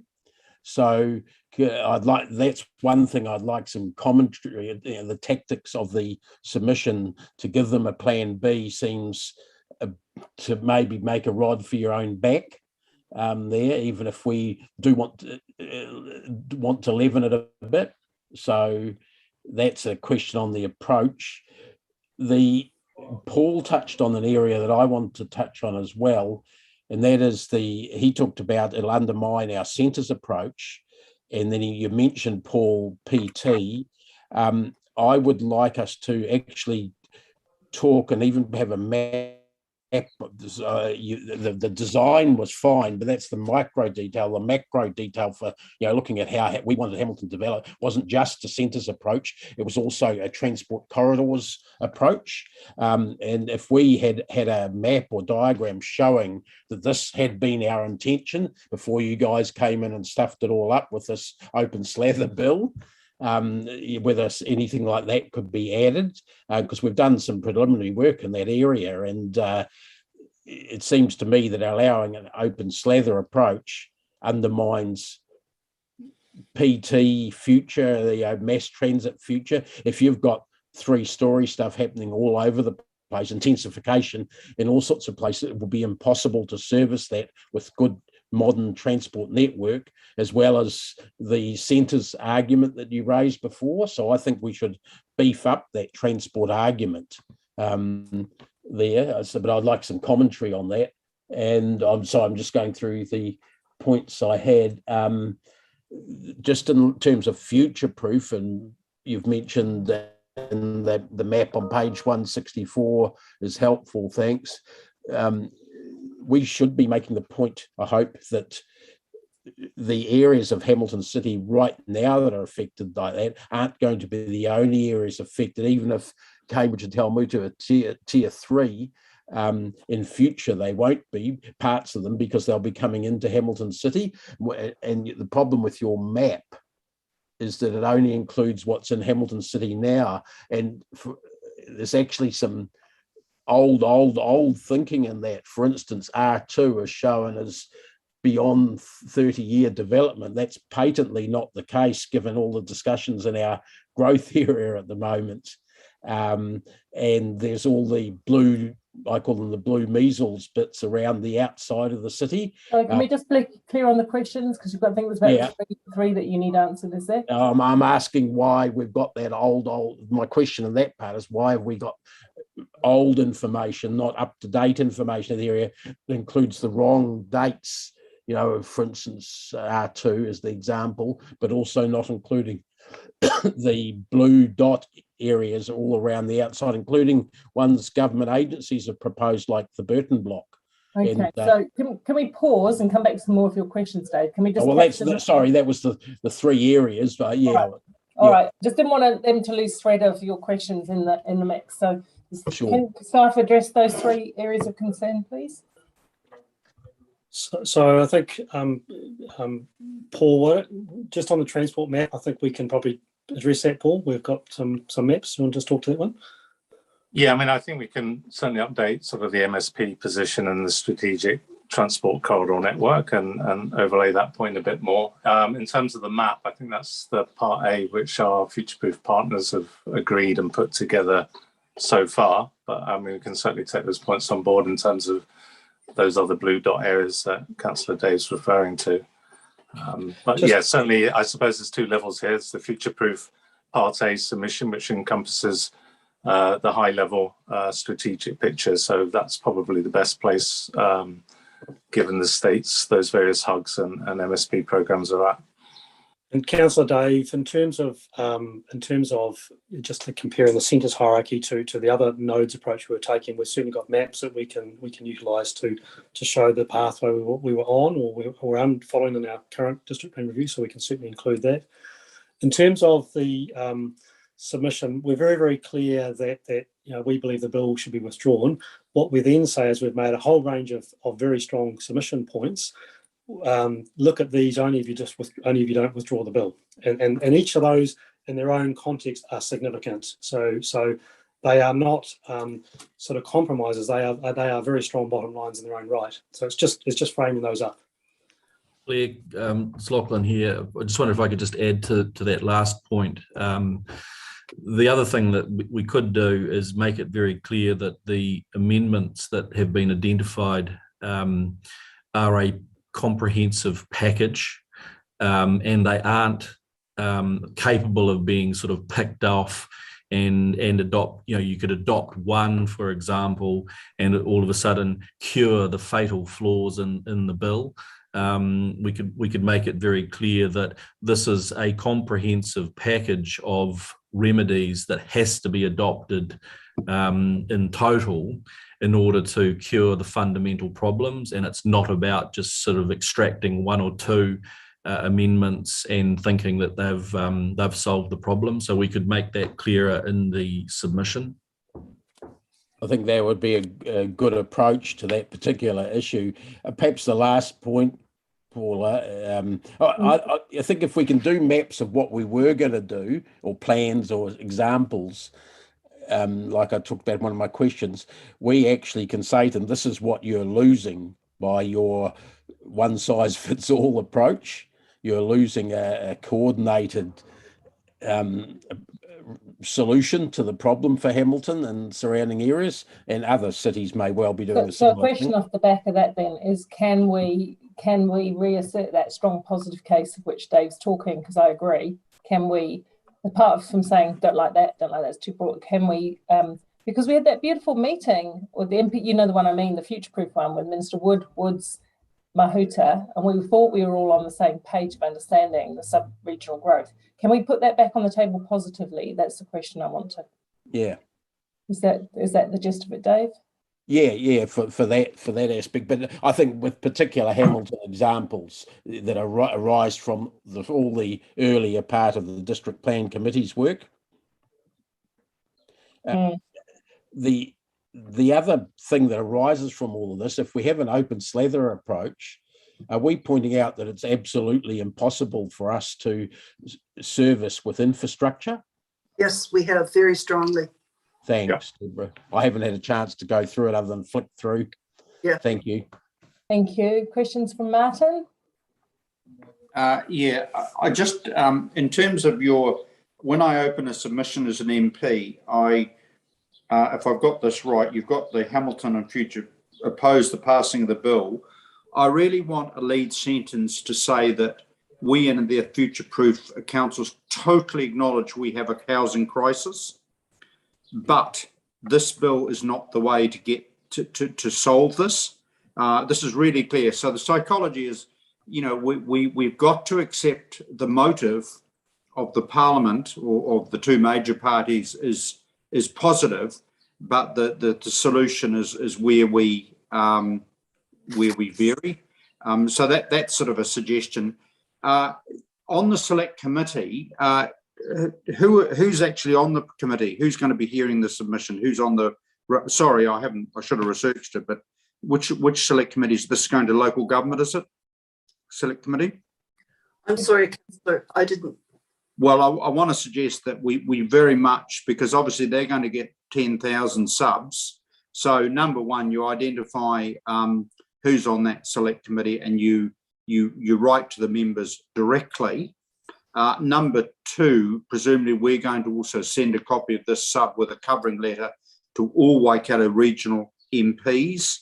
And number four, I take it that we're looking at doing a future-proof presentation, because just to remind MPs that in fact, we've been in this space for years and years via future-proof. It's not as though we've been sitting on our hands. So is that a given? So that's going to be a given strategy. We have made that very, very clear in the report. Yeah. In terms of the Yeah. United. Yeah. Yeah, but with respect, I'm not just talking them seeing on their screen. I'm talking about the kind of personalised approach so that they are focused on reading this. The other thing too is you've got a good photo. I mean, to be honest, I don't read watch horror movies.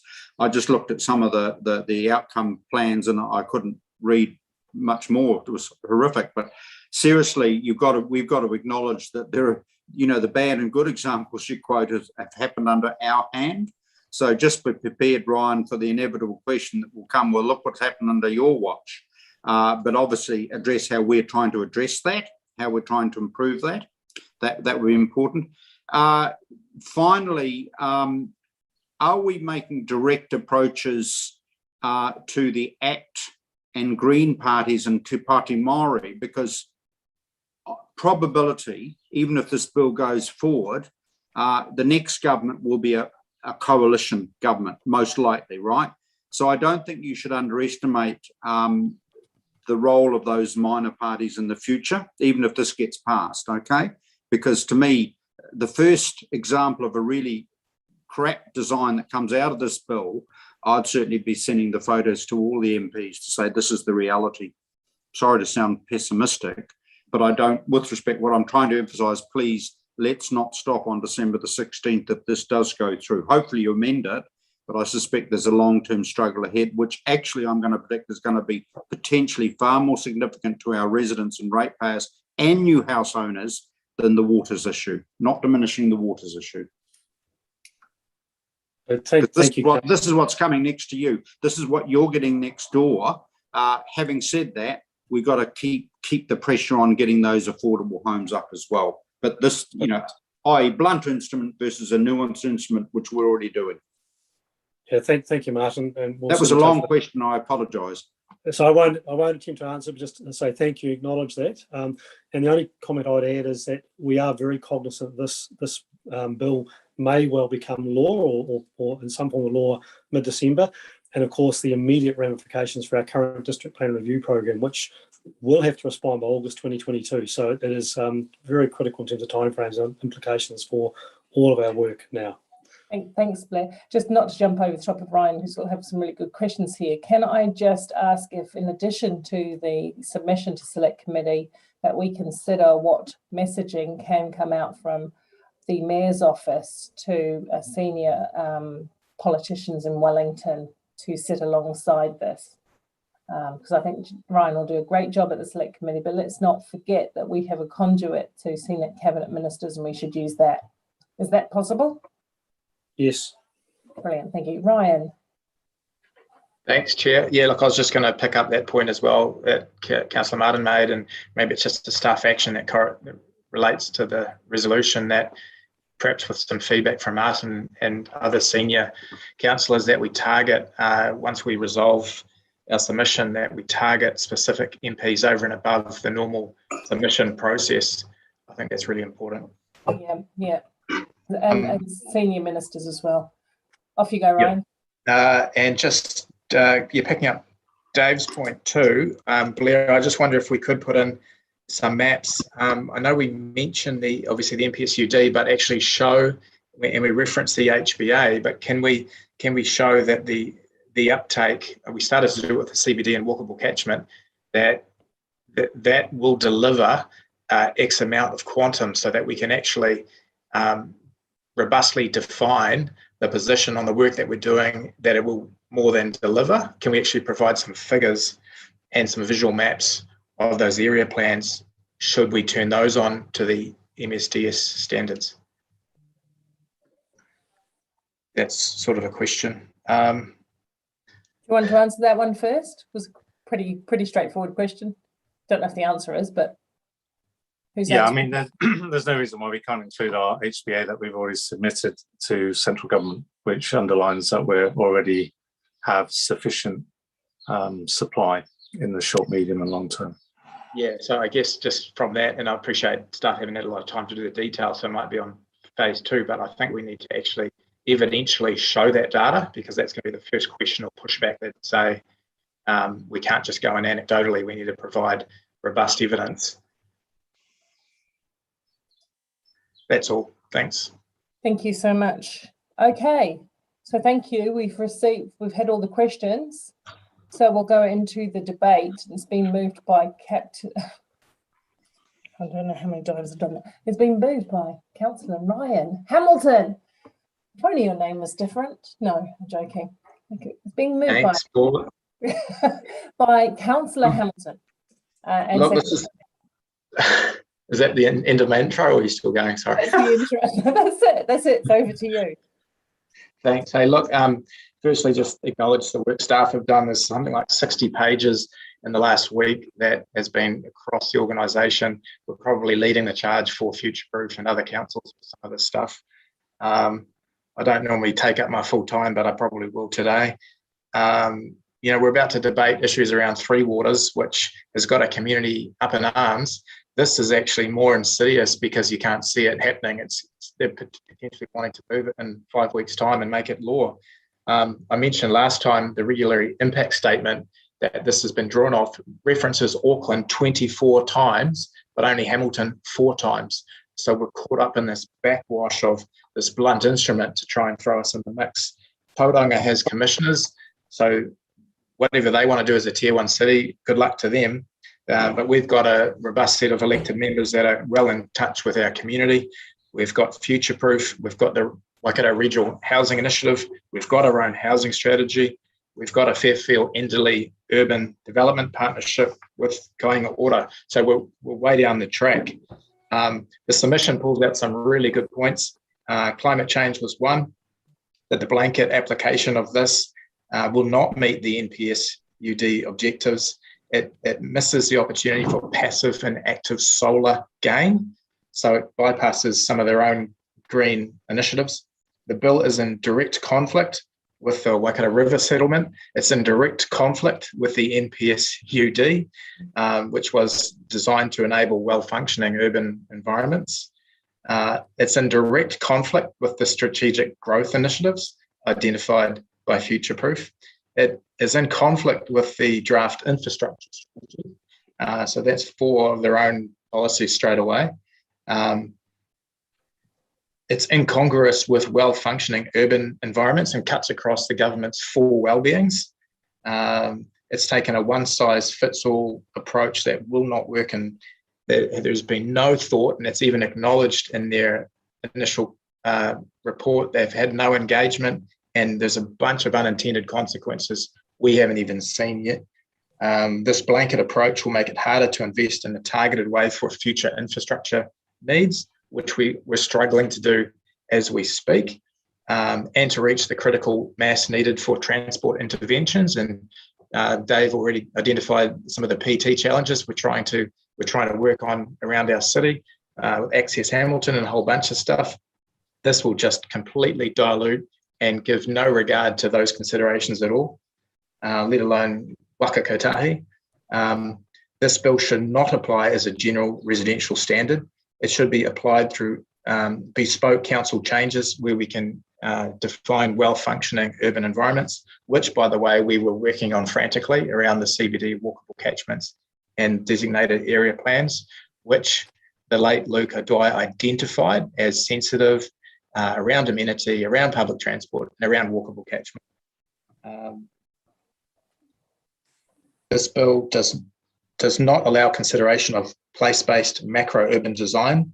So there's no consideration for good placemaking and well-functioning urban environments.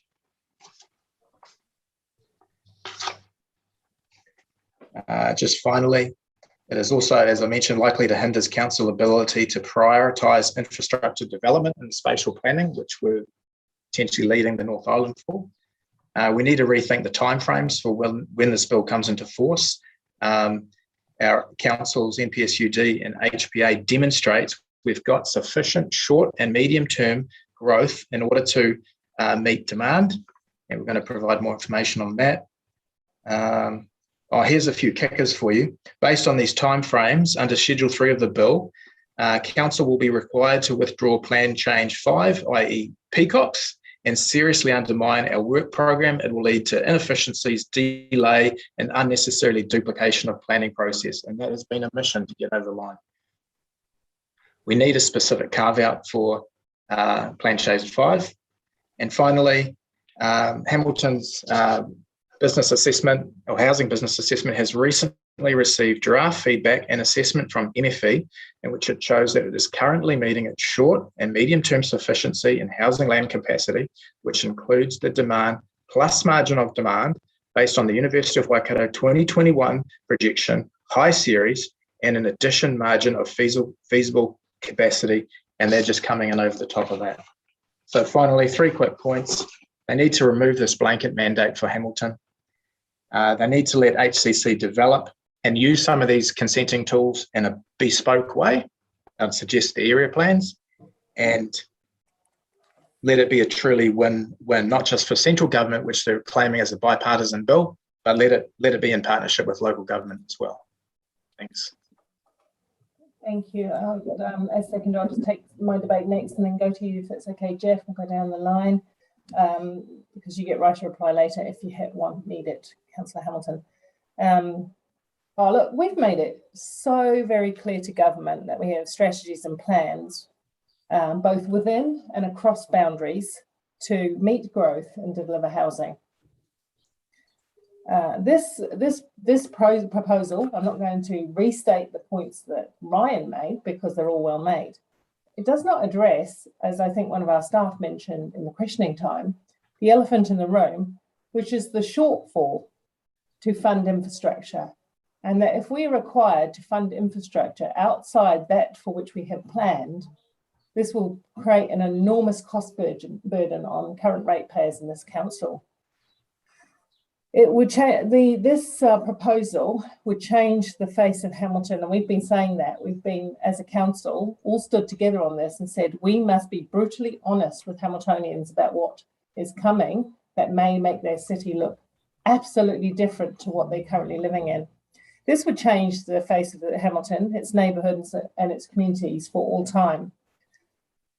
It's disappointing that government doesn't seem to be having joining up the links or having enough joined up conversations about this.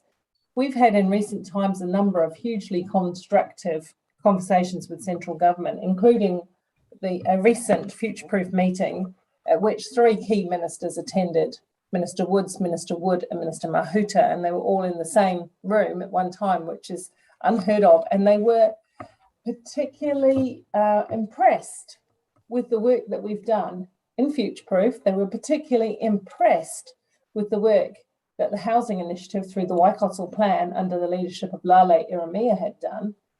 We had really good debate how we were poised in the Waikato to deliver what the government needs with their support. And of course, a lot of that conversation led to with their support for infrastructure funding. So this particular change brought in at haste was a complete surprise to me, and not a welcome surprise, because I honestly thought we were making good progress and demonstrating that we were ahead of the game in terms of our future planning. And I still believe we are. So I fully support the recommendations as they sit today. Happy to second them. Thank you. Councillor Taylor. Thank you, Mayor Southcote, and well said. And congratulations to Ryan, who's made some very good public statements recently. Congratulations to Ryan, staff and Lachlan for a tremendous submission under pressure that is clear, it's strong, it's sharp, it's direct, it's articulate, and really pleased with it.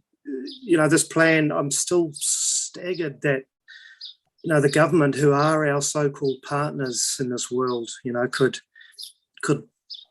land such a sort of warped, ill-judged, critically flawed, dumb piece of legislation on us without warning. And it ignores the significant growth planning which we're doing and which previous speakers have referred to. It undermines the NPS urban development work we're doing, which would have unlocked a huge amount of land for high density housing, but at least in some sort of controlled fashion. Councillor Gallagher is absolutely correct. We do need to acknowledge there's a housing crisis and it needs a solution. But instead of taking direct aim at it, it feels like the government's got its Gatling gun out and is just going all over the place with terrible potential consequences. We already had a significant development problem in the city. There's unsympathetic development is rife already. Next week, I'm going out to see a couple in Woodstock who have had a block of flats built right next to them, and they're looking right in their window to such a degree that they've got the curtains closed all day, and they didn't even know it was coming.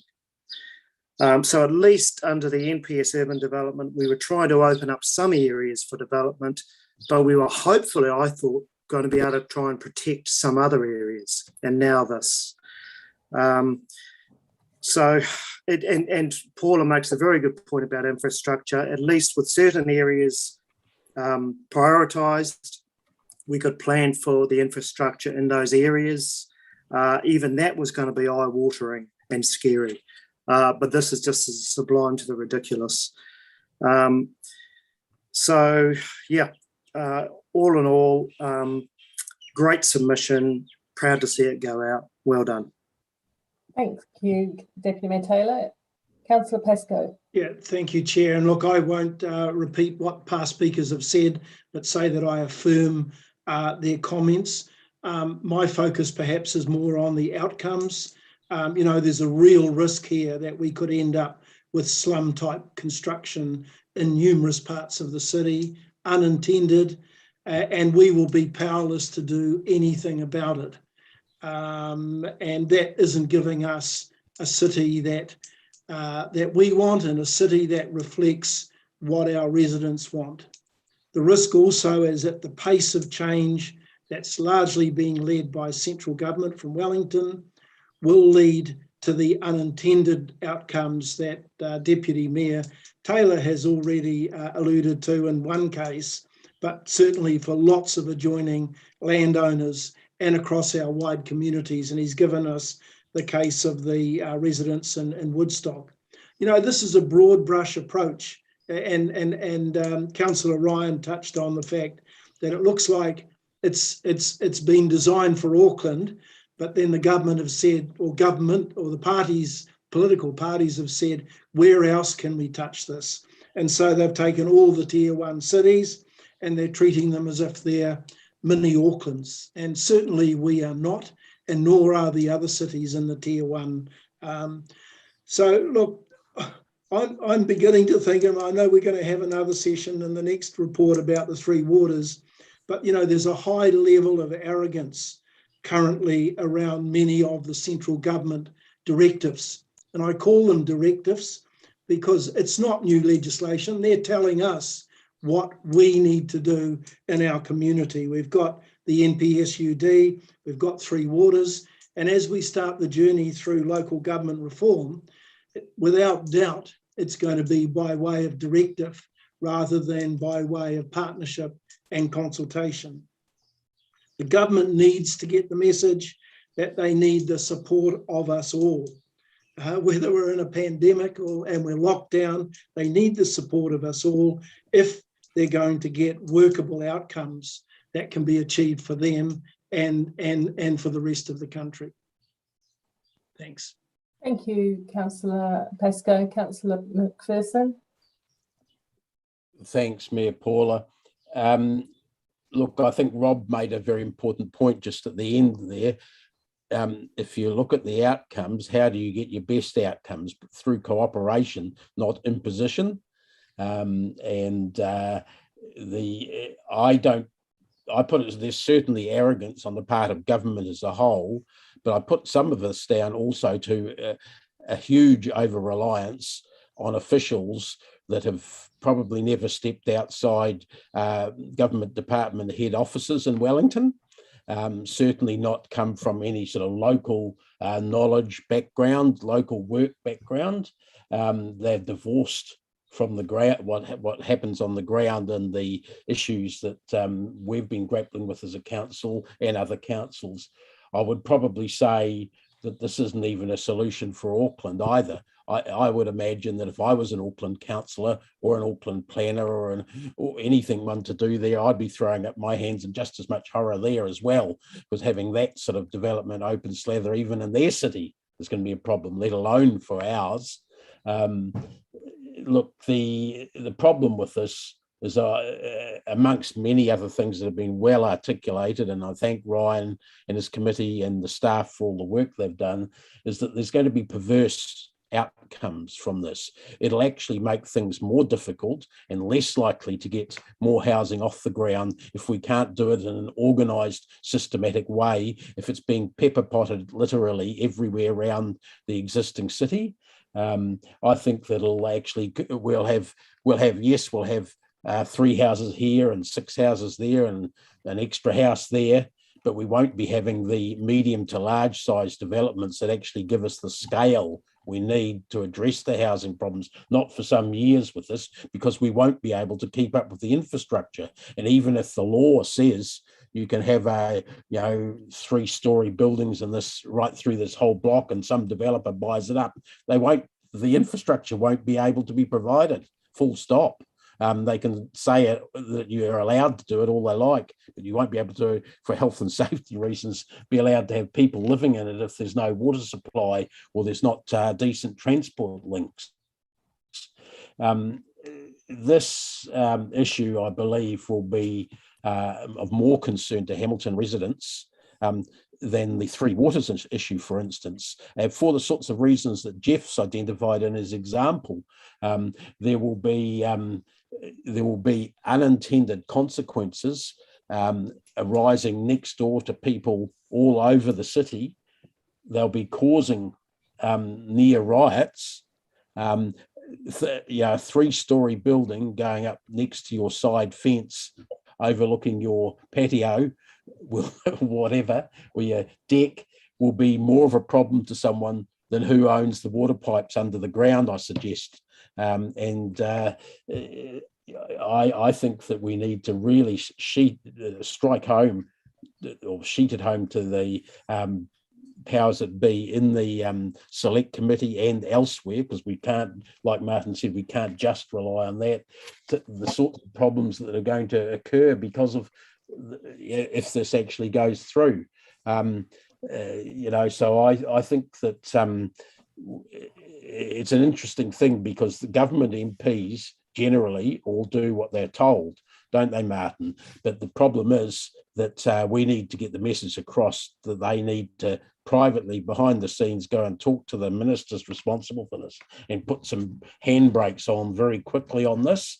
Otherwise, what you've seen from a small group of Three Waters opponents is going to be magnified in the tier 1 cities at least quite a bit once this starts happening. So I think that we need to impress on the Jamie Strangers and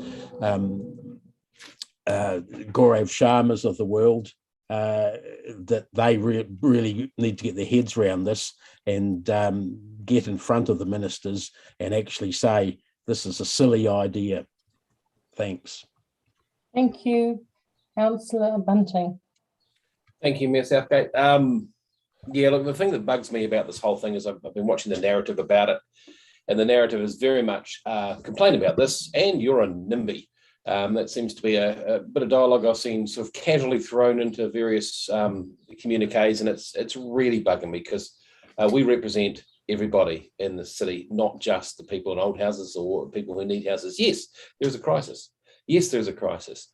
But I personally think we're being set up for failure. I don't quite understand, with the greatest respect, the Mayor's surprise at the Minister's reactions to this. After all, what they've done with waters, what they've done with transport funding, what they've done with health and education. Why is this a surprise? This blanket approach, the sledgehammer to the walnut approach, is unreasonable. It's unfundable. Hopefully it's undoable. But again, it's setting us up for failure. We cannot afford the infrastructure for 3-storied houses willy-nilly hither and yon. Ryan's committee is doing a fabulous job of trying to organise this in record time. The staff are busting boilers and foo-foo valves absolutely everywhere to get this done, and boom, in comes this thing that we will not be able to afford to fund with the infrastructure. We are being set up for failure, and it'll be a matter of time before they say, oh, well, if you can't fund what we want you to do, we'll just do it ourselves. You know, and it's going to make the review of local government a bit of a farce as far as I can see. Sorry to sound so cynical, but Ryan and Blair, I wish you incredible luck with this, and you have my total and utter full support. Sarah, Councillor Thompson. Thank you, and thank you again to staff for putting this together at such short notice and such a comprehensive submission. I think that density can be done well, and that growing up is a good thing for a city. There are huge benefits from it, whether it's reducing emissions, it's having a more prosperous, vibrant central city, having people live closer to amenities and not stuck in traffic on the edges. But I also have concerns around what's being proposed because, for example, with transport, you only get benefits from density if people have access to public transport and cycle lanes and all these different alternatives. And if the density is absolutely scattered all over the place, then, as has been mentioned, we are going to really struggle to service that with high quality transport choices and high frequency public transport. It's also obviously an issue in terms of infrastructure. And while I don't want infrastructure to get in the way of providing affordable housing, I want us to actually work with government and find a solution on this. I haven't heard that the government's actually listened in terms of this issue with infrastructure. From the comments I've seen, it's been kind of brushed off to the side, and that's really concerning because I get the sense that there's a disconnect in terms of understanding around what's actually required to support quality intensification. And finally, in terms of outcomes for our neighbourhoods and what we call urban design, but I guess you could call livability or a number of other things, I don't see any reason why you can't enable a greater density in housing, but also have some conditions on it, which make sure that you actually have a good outcome. like I said, density can be done well. It's been done well all over the world. And it's not stopping development or getting in the way by just having some simple requirements around good design, landscaping, things that will actually ensure even the people living in those houses have a better quality of life along with their fellow neighbours. The government, if it wants to address housing affordability, one way it could do that is actually say, okay, councils, we want you to increase your housing capacity by this much in order to create more competition and drive down prices, and then leave it to us to actually work out the best way to do that, where to place that greater capacity so that we can do it in a way that makes sense and aligns with all of our strategies that we're working so hard on. So I do support, well, maybe for some different reasons than colleagues, I do support this submission, and I do hope that we are able to have at least a more nuanced approach to this, which isn't open slather for all. Thanks. Thank you, Sarah. Councillor Wilson. Yeah, thanks, Mayor Paula. Look, I feel that the government is acting as a very unwelcomed disruptor. And to be honest, I'm not quite sure if those who have drafted the bill were Lord of the Ring sycophants or not, that they have suddenly tried to design a town and city more appropriate for hobbits than for human beings. The reality is the current bill proposes a scenario where you could have building footprints as small as 50 square meters and then put two others on top. So there could be 3 floors. Let me first of all say that we're really lucky and blessed in this city to have the quality of staff like Paul and Deborah in our planning department who have, against all odds, been able to articulate and put forward what is a very clear and well drafted response. That doesn't happen without good leadership. So I appreciate the work, Councillor Ryan, that you've enabled. And Deborah, a huge shout out. I raised on a message to you a week or so ago, it would be great to see some practical examples of what this bill could look like. What you've given us in the late report today helps illustrate to me the level of this crisis. And look, I'm the first to say there is a housing shortage crisis, but I believe, and I think others, that this current draft bill is not the solution. We've articulated very clearly it's a blunt instrument. It's not appropriate or fit for purpose for Hamilton. I find it even more sad that the fact that this comes on top of, I think, the flawed strategy around 3 waters. I believe the two are linked.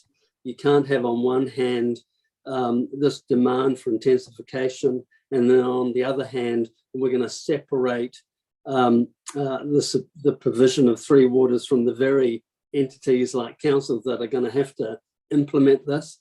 But look, in summary, if this bill becomes law, it will be a very dark day for New Zealand. Often I've heard over the years on council from Councillor Martin about poor quality builds, slums. I think I heard Councillor Rob say slums today. And for the first time in my mind, I think we're going to see significant slums and it will be on our watch. Unfortunately, we have not been engaged or asked to participate in the government's strategy thus far. We shouldn't be surprised with that. We've seen this happen again recently with this government. There's an irony that, you know, this is a bipartisan piece of legislation. Gosh, it just goes to show that National doesn't have much to offer either. This is flawed governance. So I fully support our staff. I know Ryan and Councillor Ryan and Paul and the team and Deborah will do a good job in making the submissions. I agree with Councillor Martin, we've got to play broader. Let's speak to our local MPs. Let's get to the ministers. This will be a closing window of opportunity to try to fix this. If we can't fix it, I feel really sorry for everybody in Hamilton who will wake up one day and not realise that what's happened next door has happened and has devalued their way of life unless they intend to live as hobbits. Thank you. Martin. Yeah, thank you. Like others, I've lived in an overseas UK town, which was medium and high density neighbourhood. It had good design. Actually, at the time, the properties were reasonably affordable from what I can see. It had excellent public transport. It had wonderful green space and infrastructure. No community is perfect. When I compare that experience to the experience that I think a number of Hamiltonians already experienced, because I come back to this city, and in my view, even under our watch, there's been some crap, awful designs. And the irony is not lost on me that Jeff is going to see the people in Woodstock because that development's happened under our watch. So we have to be upfront with ourselves historically that, you know, with the best will in the world, we've done district plans, but developers have interpreted in a certain way, and there's been some terrible developments. There's been some excellent developments, a la the photos we've seen. I certainly want to shout out to Ryan's opening speech. I'd like a transcript of it, frankly, because I think it summed up things in a really excellent way. But I think all your contributions today, I find it interesting because I'm actually agreeing virtually with every contribution that's made.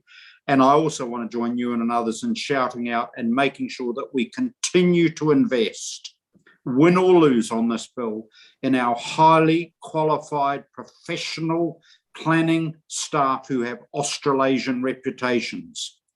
Personally, when we talk about the government, this bill is a joint National Party, Labor Party parliamentary bill at this stage. I'm a little pessimistic as to whether we're going to win the first battle. What we do have to continue to communicate is that we have one of the worst housing crises of affordability in any OECD nation. We are facing the fact of our younger generation being deprived of the fundamental human right. If they work hard, save hard, they should actually have a home of their own. That is a right, and we must not ever pull the drawbridges up so they can't achieve that. However, we also have to engage with some of the media writers. This is not a NIMBY issue. This is a human well-being issue. If you have some of these horrendous developments that happen next door to you, don't tell me that's going to have a terrible health and welfare, well-being impact on the people who have to live next to these crap developments. All right? So in summary, I totally applaud the Parliament in wanting to solve the housing crisis that this country faces. This is a terrible housing crisis we have at this point, but there are many tools in the toolbox. This bill is not nuanced. It is a blunt instrument, and I will just leave it at one point. Win or lose on this particular bill, the fight and the struggle for good urban design, neighbourhood wellbeings must continue to happen. We must continue to engage with all of our MPs, particularly the so-called minor parties, who will be part of the next government. And don't underestimate the need to have nuanced, ongoing lobbying. And one thing I'll say this, At the first sign of a terrible development as a result of the bill, if it goes through, then please, we will send a photo of that development to every MP in this country and say, please monitor what is happening. We can do better than this. Thank you. Councillor Hamilton, you get the luxury of a right of reply. Yeah, thanks, Mayor Paula. Look, thanks everyone for your comments. And look, I just hope we can achieve a unanimous vote today on this issue. I'm reminded of I think it's a scripture that says a house divided cannot stand. And I think if we're united in our voice today, at least on this issue, we might have a fighting chance of getting a better outcome. And I was also just going to suggest that if every one of us texts or emails or use our political networks to our MPs and fringe MPs, I could say, or list MPs, I think we'll get some attention because we need to be united. And this is certainly something worth fighting for all the reasons that have been articulated. Thank you. Thank you, everyone. Thank you for the good debate. Thank you for the staff for the good report.